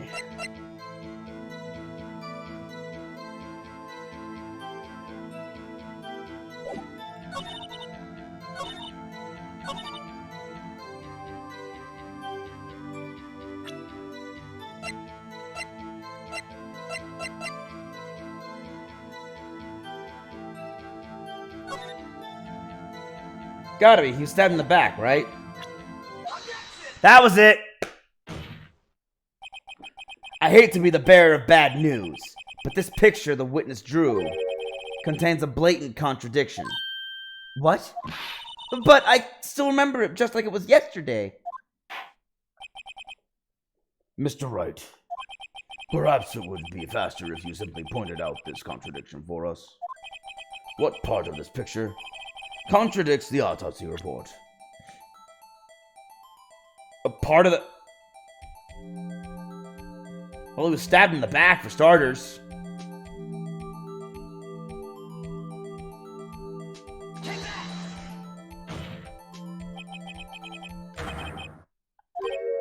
This part here? I don't see... Okay. Okay, I wasn't able to save, so I'm saving again. Just to make sure I at least have a save. I'm going to be saving again as I get closer in. That's because the drawing stinks! Mr. Wright, how could you? You had to make this innocent girl cry. Should warrant the death penalty. I guess he means I shouldn't shift the blame to others. Yes, well, so long as the defense has learned his lesson. I better take another look at that autopsy report and this picture. Okay, hold on. Let me save again, because here I am. I got a demerit because I made an innocent girl cry. What part contradicts? Well, the fact of the matter is... Okay, maybe... Nah. The contradiction, of course... There we go. The contradiction, of course, lies here. Take a look at the knife the man is holding. If you look closely, you can see its tip is broken. Even I don't have to look closely to see that, Mr. Wright. But Mr. Wright, look at the evidence. See the murder weapon? Its tip is broken too.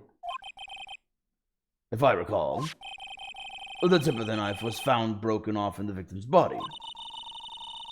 It was the conclusive piece of evidence that proved Joe Dark was the murderer. You're misunderstanding, everyone. I'm afraid it's not so simple, Emma.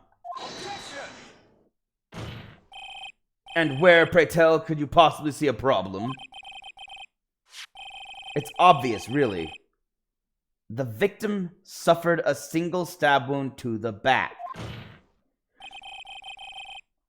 If the victim was only stabbed once, then the murder weapon should not yet be broken. Ah! What's the meaning of this? Perhaps the knife was broken beforehand. Sorry, but I'm afraid that's not possible. The tip of the knife was found inside the victim's body. If it was broken beforehand, it couldn't possibly wind up there. That's right. But what does that mean? The tip of the knife was undeniably discovered within the victim's body. The only possible explanation is the witness's memory is mistaken. That's why I asked her so many times if she was sure she remembered correctly. I believe you were annoyed at the time, but she was sure she remembered correctly. But there's no other way to explain this inconsistency. This is a lot of objections. Not so fast, Mr. Edgeworth. There is another explanation. Have you forgotten already about a little something called falsified evidence? You're treading on thin ice, Wright. Not Mr. Wright, just Wright. All I'm saying is that this broken knife tip might be the piece of evidence that was forged. You can't deny the possibility. No. Ah! No! Order! Order! Order! Are you saying the investigation really was corrupted? Your Honor, please allow me to once again go over all the events that took place the day of the murder. The police department and the prosecutor's office were holding a ceremony that day. After receiving the King of Prosecutors Award at the ceremony, Neil Marshall questioned Joe Dark along with Damon Gant. During his questioning, Joe Dark fled the room. Prosecutor Marshall chased after him and was killed by Dark. It is my belief that somewhere in this story, there is a lie. I'm not lying. The man really was holding up a broken knife. If that's true, then there's no other way around it. This could not have been the actual murder weapon. There must have been another broken knife. What are the chances of there being two broken knives? Another broken knife besides Joe Dark's. Could there have been one? There is another one. If the witness is this adamant about the accuracy of what she saw, it can't just be explained away by a simple observational error. Mr. Wright. In that instant, Emma really did see a broken knife. I assume then that you have some information about this other broken knife. So please feel free to enlighten us. The murder weapon was already broken prior to the murder. There's only one way. There is? Take a look at this. Here's the real murder weapon. Well, I should have saved. Okay, no. Huh?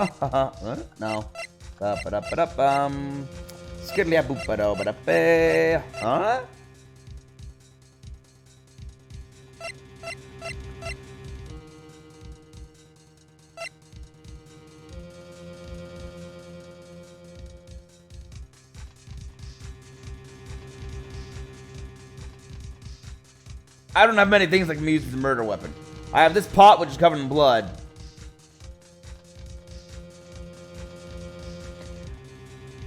But I have no idea how that would be used to stab someone.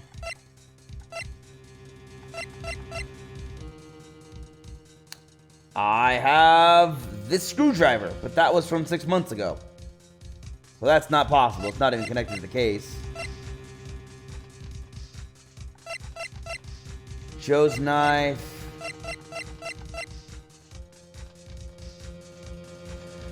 Oh, this is a long shot, but... Ugh! If anything's broken here, it's you. Huh? I'm sure this must all be very amusing to you, Mr. Wright. But may I remind you of the fate... Oh, okay, it wasn't that. Sorry, Your Honor. Please give me another chance. Okay. I'm gonna save again.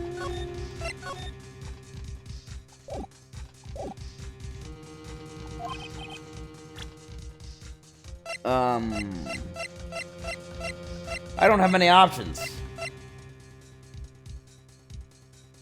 Okay, let me think. Knife stabs into guy, tip breaks. But Joe Dark holds knife over guy. To stab doesn't stab with broken knife.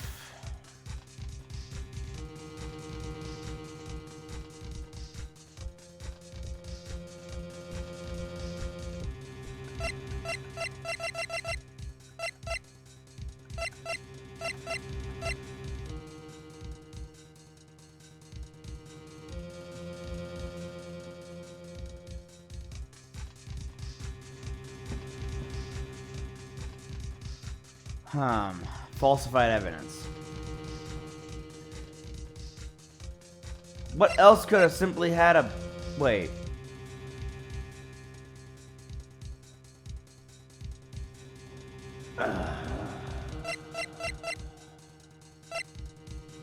That's just confusing.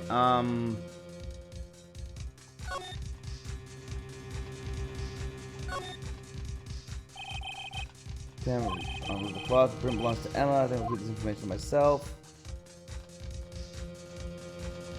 Okay. That's not it. Single stab wound, piercing heart and lung.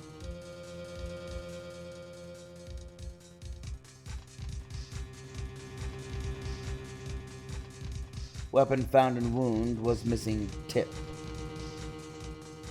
Oof.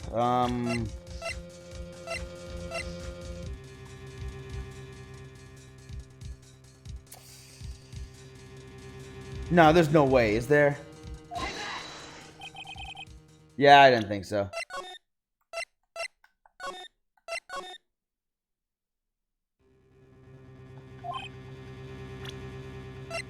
The real murder weapon. I don't have a choice. All I can think of is, it's this! Nope, it's not. Okay, it's not the actual knife either. Well, the only other knife I have is Edgeworth's. Or I have a... Back out. I have a screwdriver. But nothing else that could puncture anybody. Most of my stuff is paper or tools that I have for investigating. So all I have left is the screwdriver from 6 months ago. Which is weird. Yeah, it's... I don't... What? What, was his cause of death also faked? In that case, what's the murder weapon? It wasn't this. That's Edgeworth's. That's the victim's shoe. Wasn't this. Wasn't this.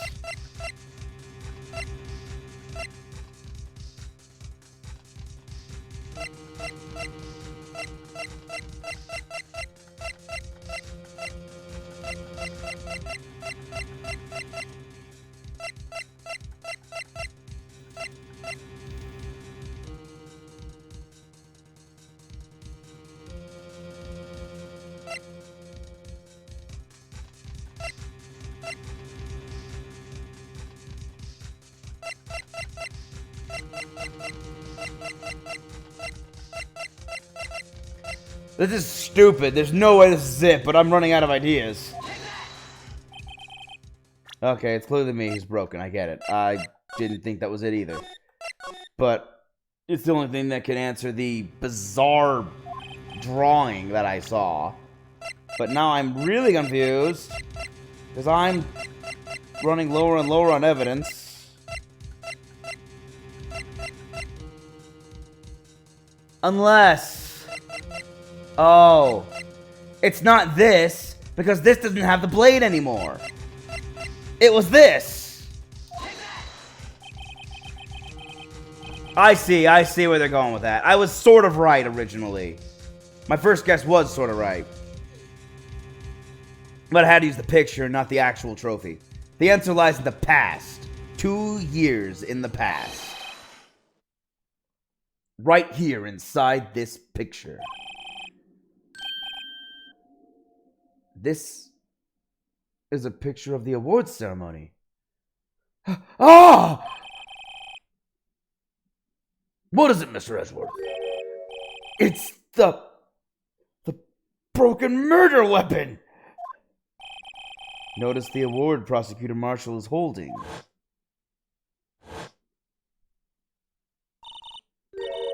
That's a broken knife. No, that's a broken knife. I thought that was the judge. Well, not the judge. As we earlier concluded, the knife in the drawing was not Joe Dark's knife. That being the case, the knife the witness saw was in all likelihood from this award.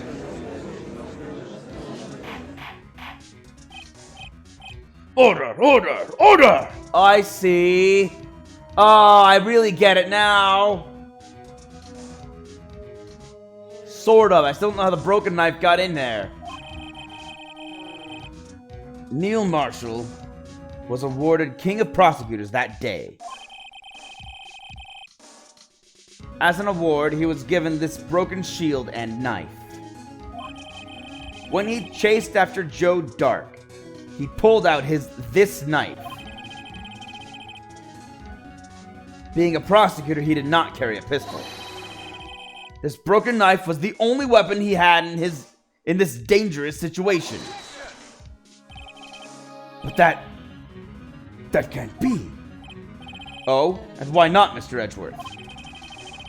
Because if the King of Prosecutors' award knife was the murder weapon, then the murderer would be the victim. Then the murderer and the victim would be reversed. What do you mean?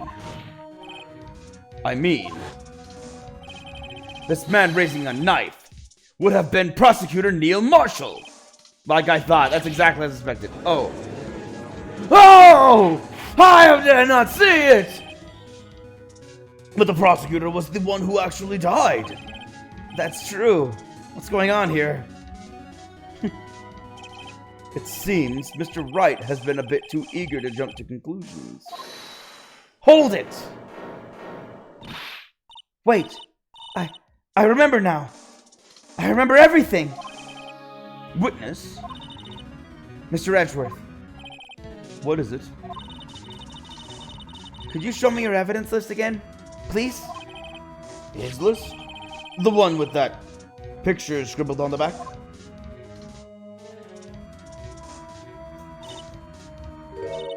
I knew it. This picture. I'm the one who drew it. What? You drew that? That's right. The list wasn't torn in half at the time I drew this picture.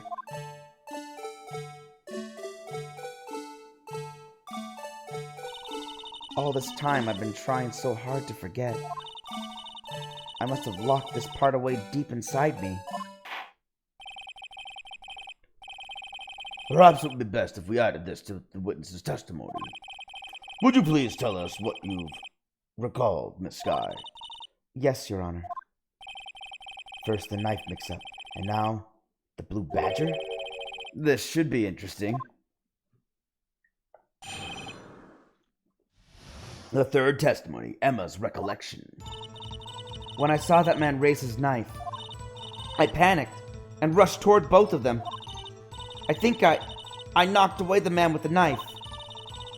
Just then there was another flash of lightning, and that's when I saw the blue badger. He wasn't in the room, but I'm sure I saw his shadow.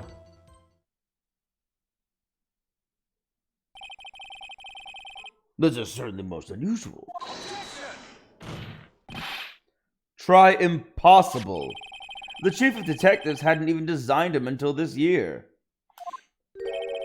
That would mean he didn't even exist 2 years ago. Yes, well, the defense may now begin its cross-examination. Hold it! Stop! Please! Don't pursue this any further! Lana, what's the meaning of this? Please remain seated in the defendant's chair. But you can't do this! I've already confessed to the crime. Why can't you just leave it at that? Because that's not how law works. Chief Prosecutor Sky, we've already come this far.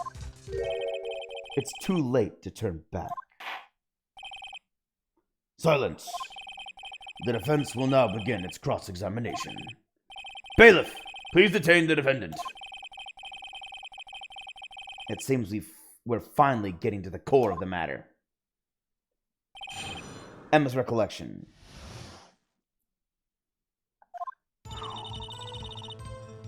When I saw that man raise his knife, I panicked. I rushed toward both of them. I think I knocked away the man with the knife.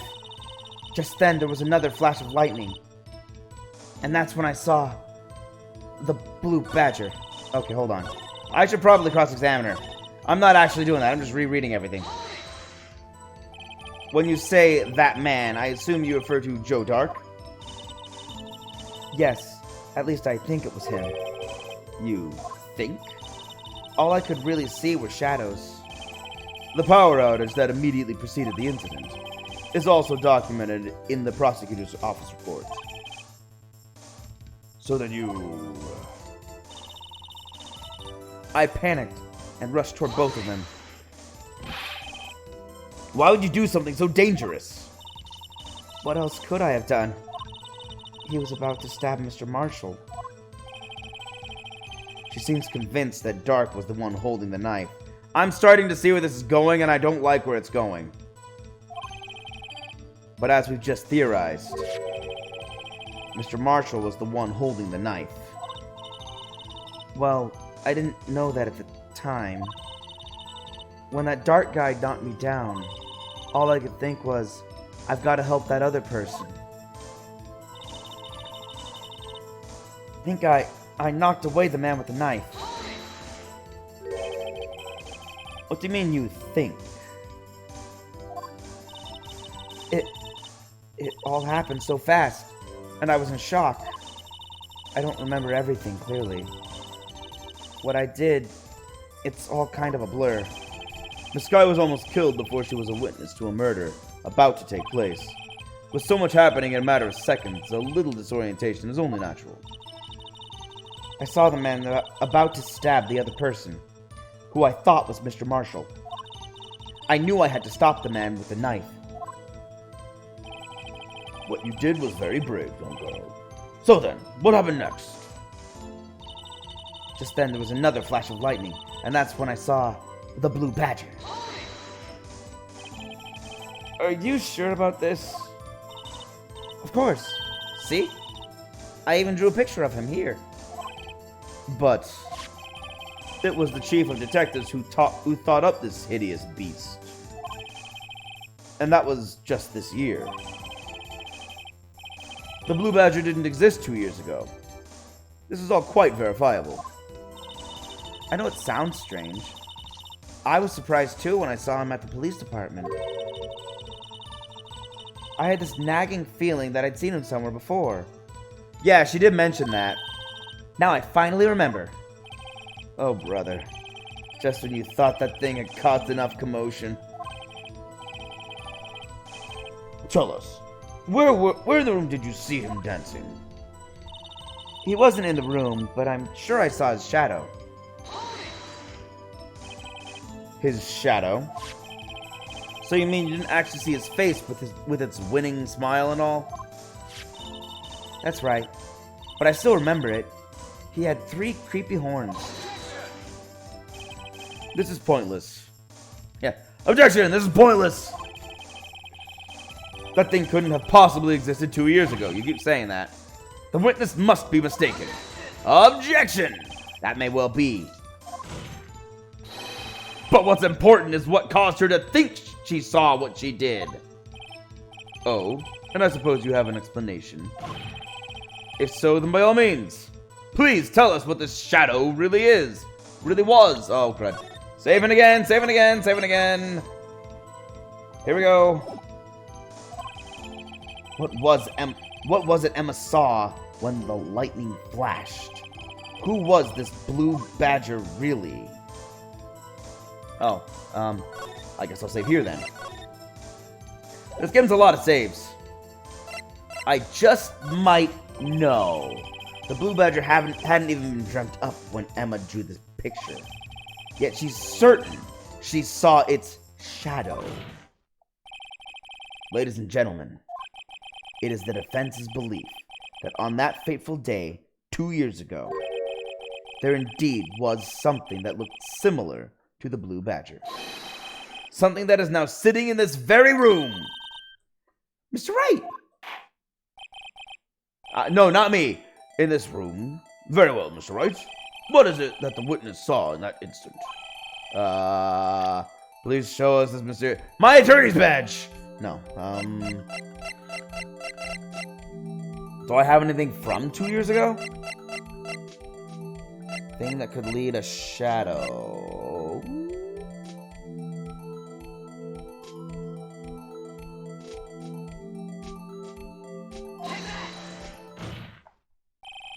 The mysterious blue badger was in fact this! But that's... What exactly is that? I believe it's some sort of jar with no bottom or top. But Mr. Wright, that doesn't look anything like the blue badger. Indeed it doesn't. As it stands now, it's just a plain jar. However, what if we were to change our viewpoint? Our viewpoint? I've got to show them the correct angle to look at this from.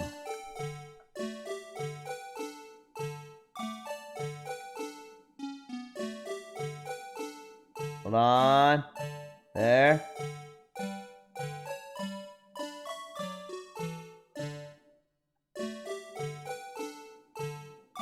Hold on. Eh.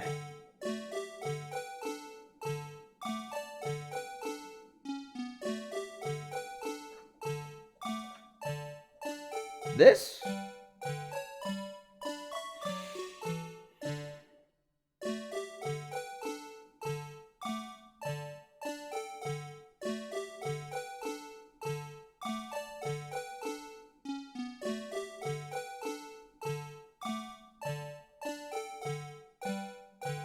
Or was it more...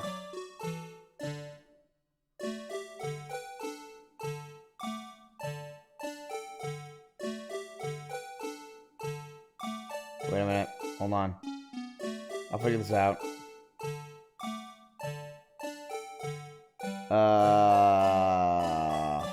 Serious brain mode.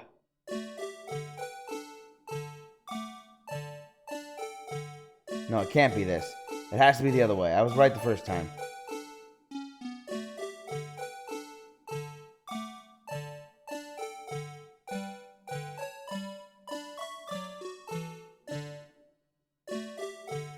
It's all about letting your vision blur.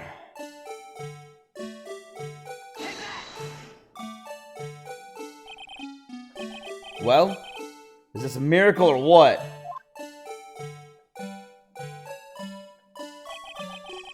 No one can possibly deny this jar's resemblance to the blue badger.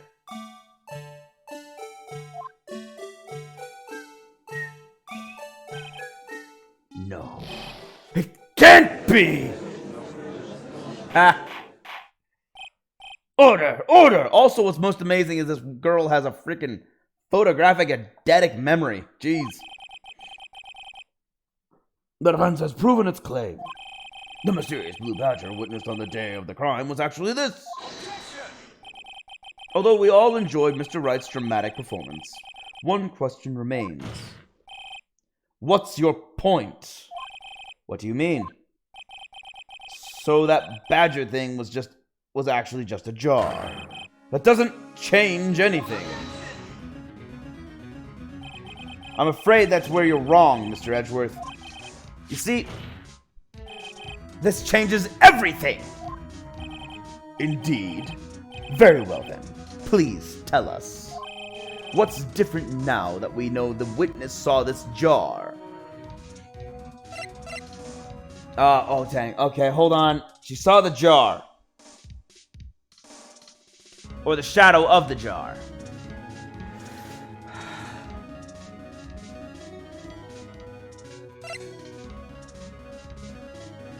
We know the murder weapon, so that didn't change. We would have solved that.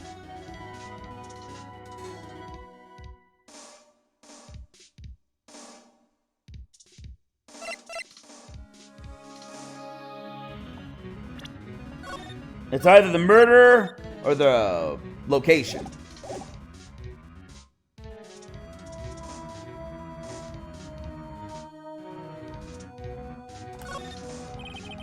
Allow me to take these in turn. At the moment of the murder, the witness saw this jar. At a very specific angle, I might add, Mr. Wright. Yes. Well, knowing this, where could she have seen this jar? Where? The location of the jar is shown in a picture taken on the day of the crime.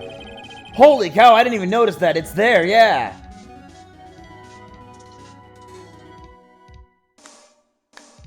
It's on a shelf in the office of Damon Gant. But the body was found lying near Lana Sky's desk. The witness testified so herself. What is the murder weapon? The murder weapon? Ha ha ha. I know it does, yeah. Oh, wait, did you say that when... Oh, dang, I've been so engrossed in this. Did you say that when it was asking what the murder weapon is? Because the murder weapon is a part of a trophy. Yeah.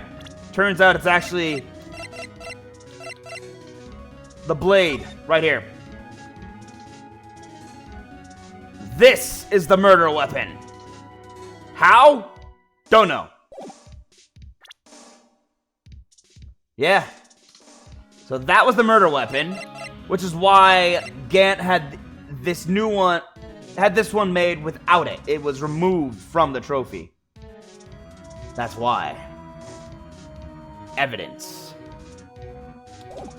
Basically, Gant is apparently a career criminal.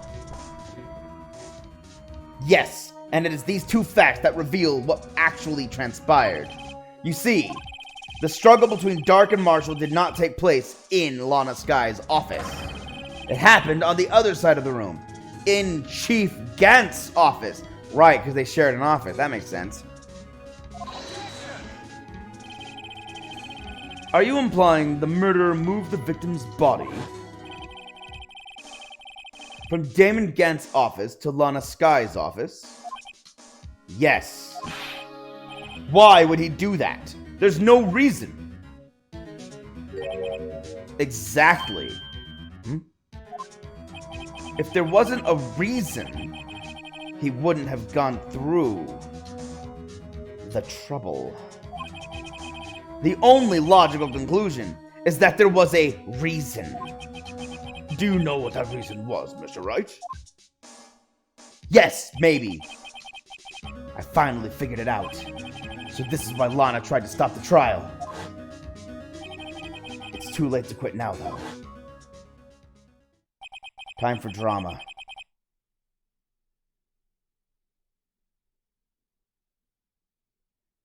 Exactly years before the current case.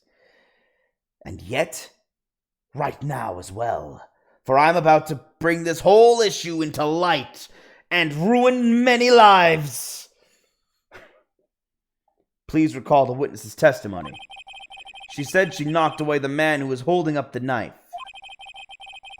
In the next instant, the jar was hit and flew through the air. Now tell me, what could have sent the jar flying? That would have been the impact the man made when he was knocked into the wall?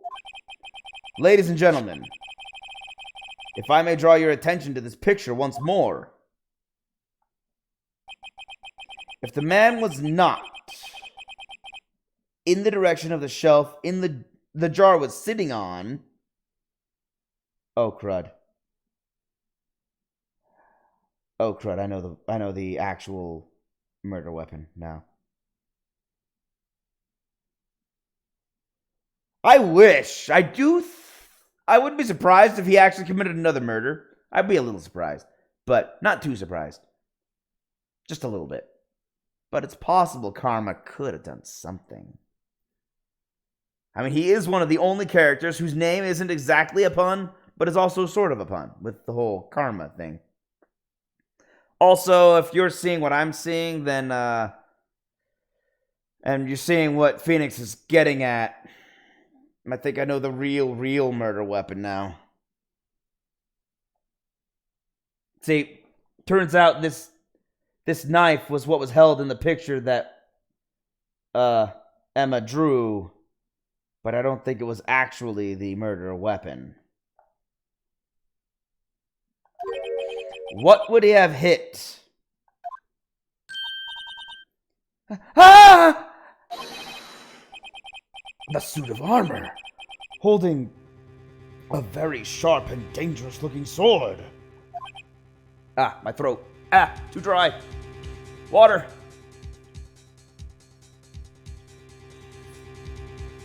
Ugh. Ah, dang. Yes. And since the man who was knocked into the armor was carrying a broken knife, he would have had to have been Neil Marshall wielding the King of Prosecutors trophy. No, Mr. Wright, you can't be thinking. It's all a case of manslaughter. Yes, there is another possibility of what actually transpired in that room. Another possibility? This judge, wow, he's on the ball, this guy. Of course, the perpetrator would have had no idea. But nevertheless, I don't know if I can go through with this. Mr. Wright, what's the matter? If events took place as the defense theorizes, then the outcome is obvious. In that moment, assuming the man Emma Skye knocked away was actually Prosecutor Neil Marshall,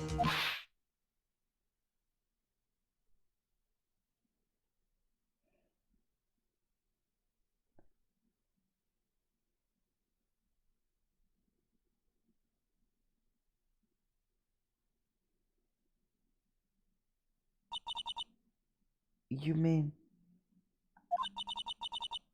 Mr. Marshall died because of me?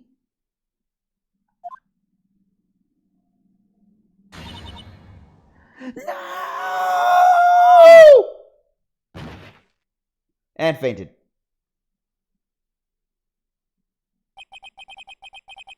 I don't do good shrieks, so I can't do that. I can't do what I know she would have sounded like in that instance. We just have to imagine that. I never imagined her testimony would lead to this. So it was the witness who took the victim's life, and then proved so with her own testimony. This is unprecedented. I know, I bring a lot of unprecedented things to you. You've been a judge for how long? Objection! What are you saying? I'm sorry, Miss Skye, but given the circumstances... Joe Dark murdered Prosecutor Marshall! How can you think it was Emma? How dare you try to pin the crime on her? He did. That was my favorite witness to cross-examine, actually. That was fun. Like, I went to cross-examine the parrot.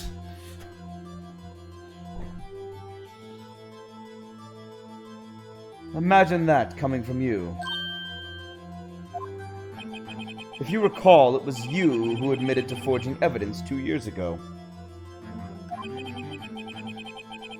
the reason you moved Prosecutor Marshall's body was to keep anyone else from finding out about what Emma did, wasn't it?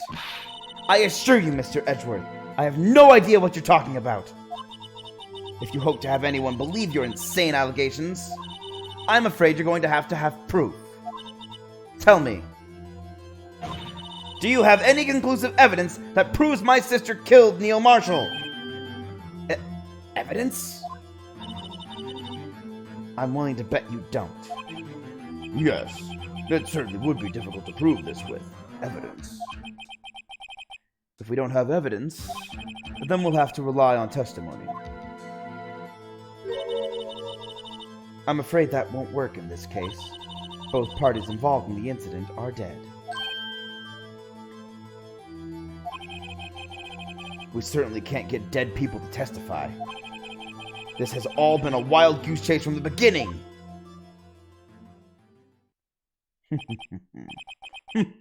Touché, Miss Sky. Of course, that only leaves us with one possibility. You mean there's still another possibility? What do you mean, Edgeworth? I mean the possibility that the victim has left us a message. For better or worse, Mr. Marshall did not die instantly. He may have left behind the name of the person who took his life. In one manner or another. That's impossible.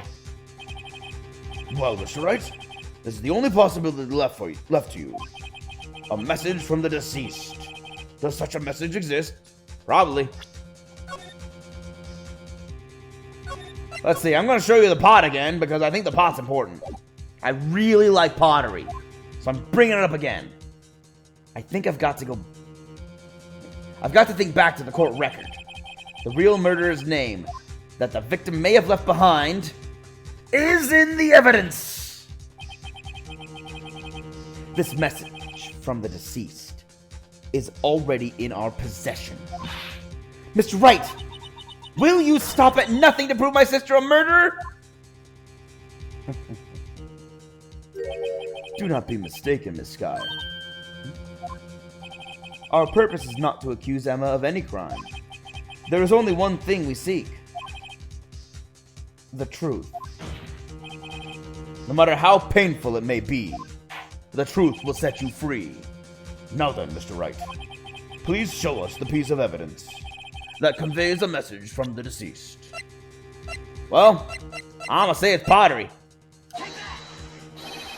This is the message left by the deceased. This is that blue badger from before, right? Oh, is he going to just speak the killer's name? If that thing could, I'm sure it would. Looks like everyone's forgotten this is just a jar. Great. A message was left here, on the surface of this jar. Jar, everyone. Jar, not badger. What do you mean?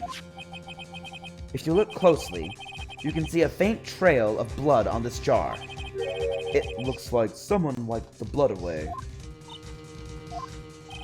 Yes, but notice. For some reason, the blood on some of the fragments was not wiped away. Yes, there's a line here, drawn in blood. So what you're saying is these dots were once lines? Prosecutor Marshall did not die instantly.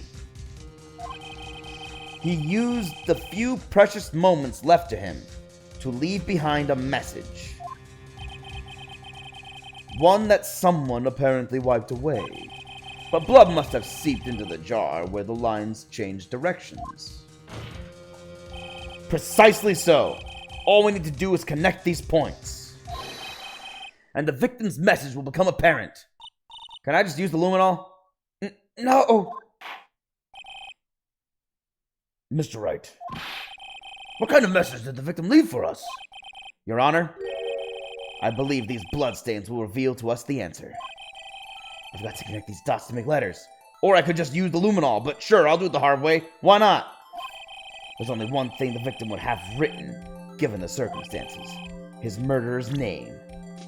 Perfect. Well, this goes to here. That, well, is it? Yeah, that goes there. That's a street there. Well, this one looks like it connects to here. And I think... Here. Oh,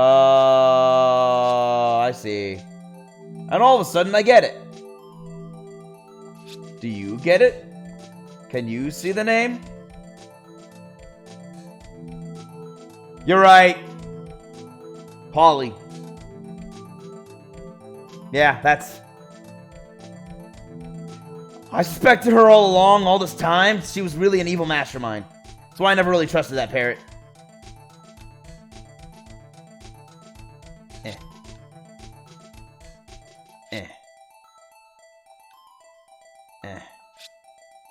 This does not bode well.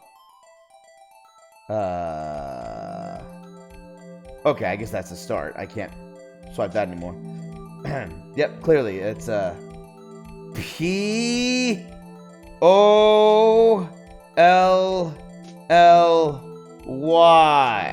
Yeah, Polly. Right here. There we go. Emma! Sadly, I don't like accusing Emma. It's a defense attorney's duty to prove their client's innocence. That's why all I've been thinking about is saving Lana. After all my efforts, I never thought it would turn out like this. Emma. So this is the final message Prosecutor Marshall left behind.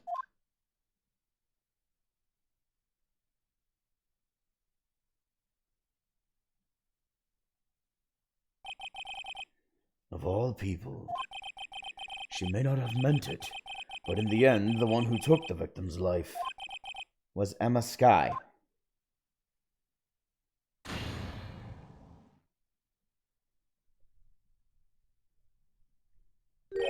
Yeah, it was in Gant's office, and Gant should not keep so many sharp objects just lying around. Seaworthy? Can't say I didn't warn you. Chief Gant! Do you understand the implications of what you've done? What? What are you talking about? 2 years ago, Joe Dark was sentenced to death. He was convicted because of his final murder. I believe you were the prosecutor in the case, were you not?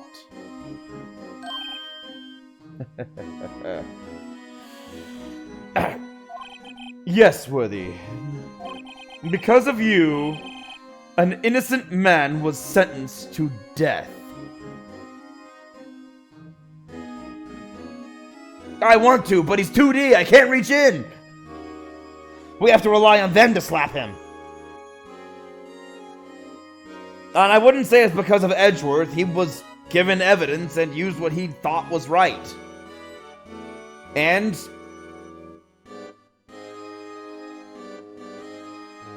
that'd be good. No, maybe. Polly's not really... Polly seems more of a pacifist. I don't think she'd be much for an attacker. I wouldn't want to put her through that. That would just traumatize the poor parrot. But I also think... Ah, dang.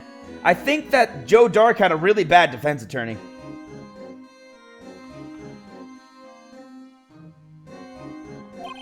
Not only that, but you used forged evidence to ensure his conviction.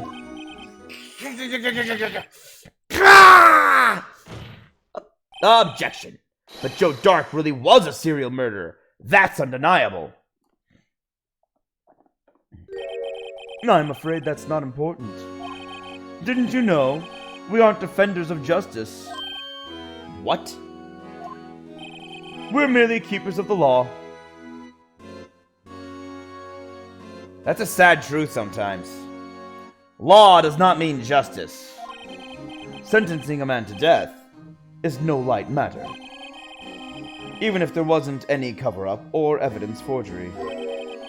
Ultimately, the responsibility falls on the prosecutor in charge.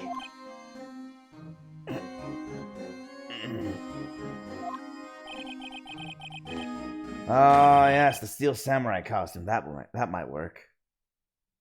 I think Edgeworth has a small costume in his office. Parrot-sized, even, one might say. Despite what anyone might say, this fact cannot be denied. What's going on at the prosecutor's office? What is going on in the police station? They might have sentenced this man to death. How could he just stand there like it wasn't his fault? Order! Order! Order! Order!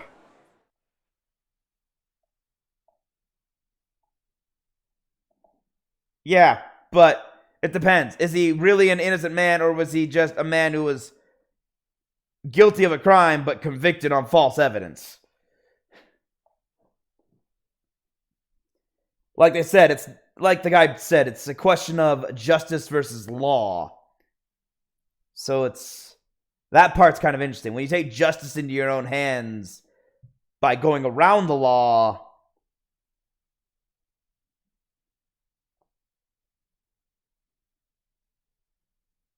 true, he did hold Emma captive. But he also was apparently unarmed. The gavel's pounding fell on deaf ears. Unable to settle the crowd, the judge declared a recess. Where this trial is headed, no one knows.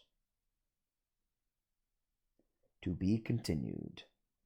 Next week! Because this is a good stopping point, and I'm past my cutoff time, because if I don't stop now, I'm not going to make it to work on time. Yeah, he wasn't innocent for those murders. Allegedly. But they also couldn't prove it because he kept killing all the witnesses.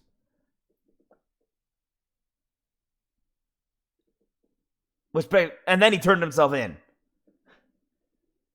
I mean, they're like, we needed to get him convicted. Him turning himself in wasn't enough? Finding the corpses wasn't enough? So that's a bit interesting.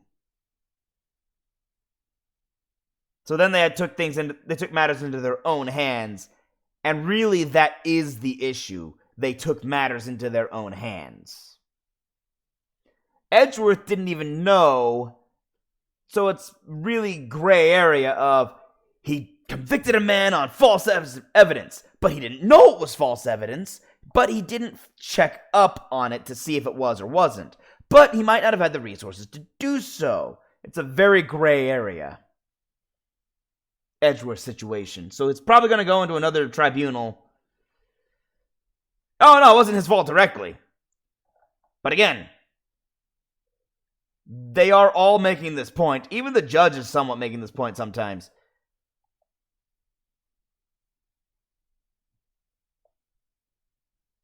Yeah, he had him as a mentor. But he also had Lana as a mentor. Well, I guess Lana wasn't his mentor at the time. But still, he had Von Karma as a mentor. But the more important fact is he always lived by his code, and he thought he was doing what was right. It's just that he messed up. And he messed up earlier in this case, too, where he just ignored Meekins' the report Meekins was delivering. And it's like, dang it, that was important information? I had no idea. It's like, you didn't read it. You didn't even take it.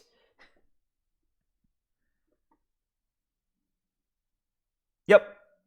That is also the problem. But that also came due to all the lying and false evidence and false testimony. I mean, Meekins was just a delivery man, so I don't know. Anybody? Meekins is given all the grunt jobs. He's not really given all the important jobs because no one trusts him with them. He was trusted to deliver a report. That's like saying, I wouldn't accept anything from a delivery guy. Even if he delivers your package that you ordered? Yeah. Edgeworth is cool and all, but they've already made it clear. He's not perfect. He makes mistakes.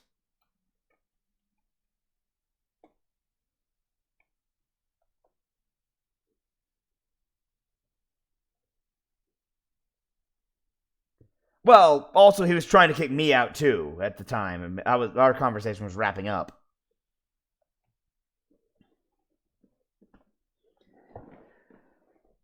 Anyway, I really gotta call it here, guys. Today's Friday, so I'll be back with more, thank you. I appreciate it. Appreciate you watching. I'll be back with more Phoenix Wright next Thursday. That'll be fun. If you missed any of my streams, feel free to check out my, YouTube channel. I got a bunch of... I archive everything up on YouTube or on Rumble. Oh, I'm definitely gonna beat it. If I can't beat it next time in 4 hours with where I am right now, I'm a very terrible lawyer and detective and investigator. I'm just terrible at everything at that point. I mean, right now, all I have left is to somehow accuse Gant, because something about Gant really doesn't sit well with me. Really doesn't. Like, why on earth did Dark run up to the office in the first place? They say he was disoriented. I don't think he was. You don't run into the most important person's office on accident. Especially when you have to use an elevator to go there. And yes, he may have been a little disoriented and started going up, but if an elevator's going up and you wanted to go down and you press the one floor, it'll go all the way up and then go back down. Doesn't stop at the top floor. So a lot of questions still remain. That'll be next Thursday. Feel free to tune into Rumble and YouTube. Check me out. Got my archive. All the games I played.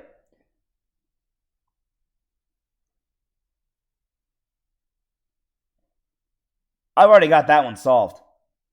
Blackmail. He could have just destroyed it if he wanted to help Emma and Lana out. But I'm pretty sure blackmail is the answer. You don't keep evidence unless you're trying to force someone to do what you want. And they said he wanted control of the prosecutor's office. But we'll find out next Thursday. In the meantime, next Monday through Wednesday is again Dragon Age Inquisition, and the longest, slowest paced game I've ever played. Holy guacamole. That is one super slow game. I might as well just rename it to Padding the Game. Anyway, see you next time. Peace out, all. Bye.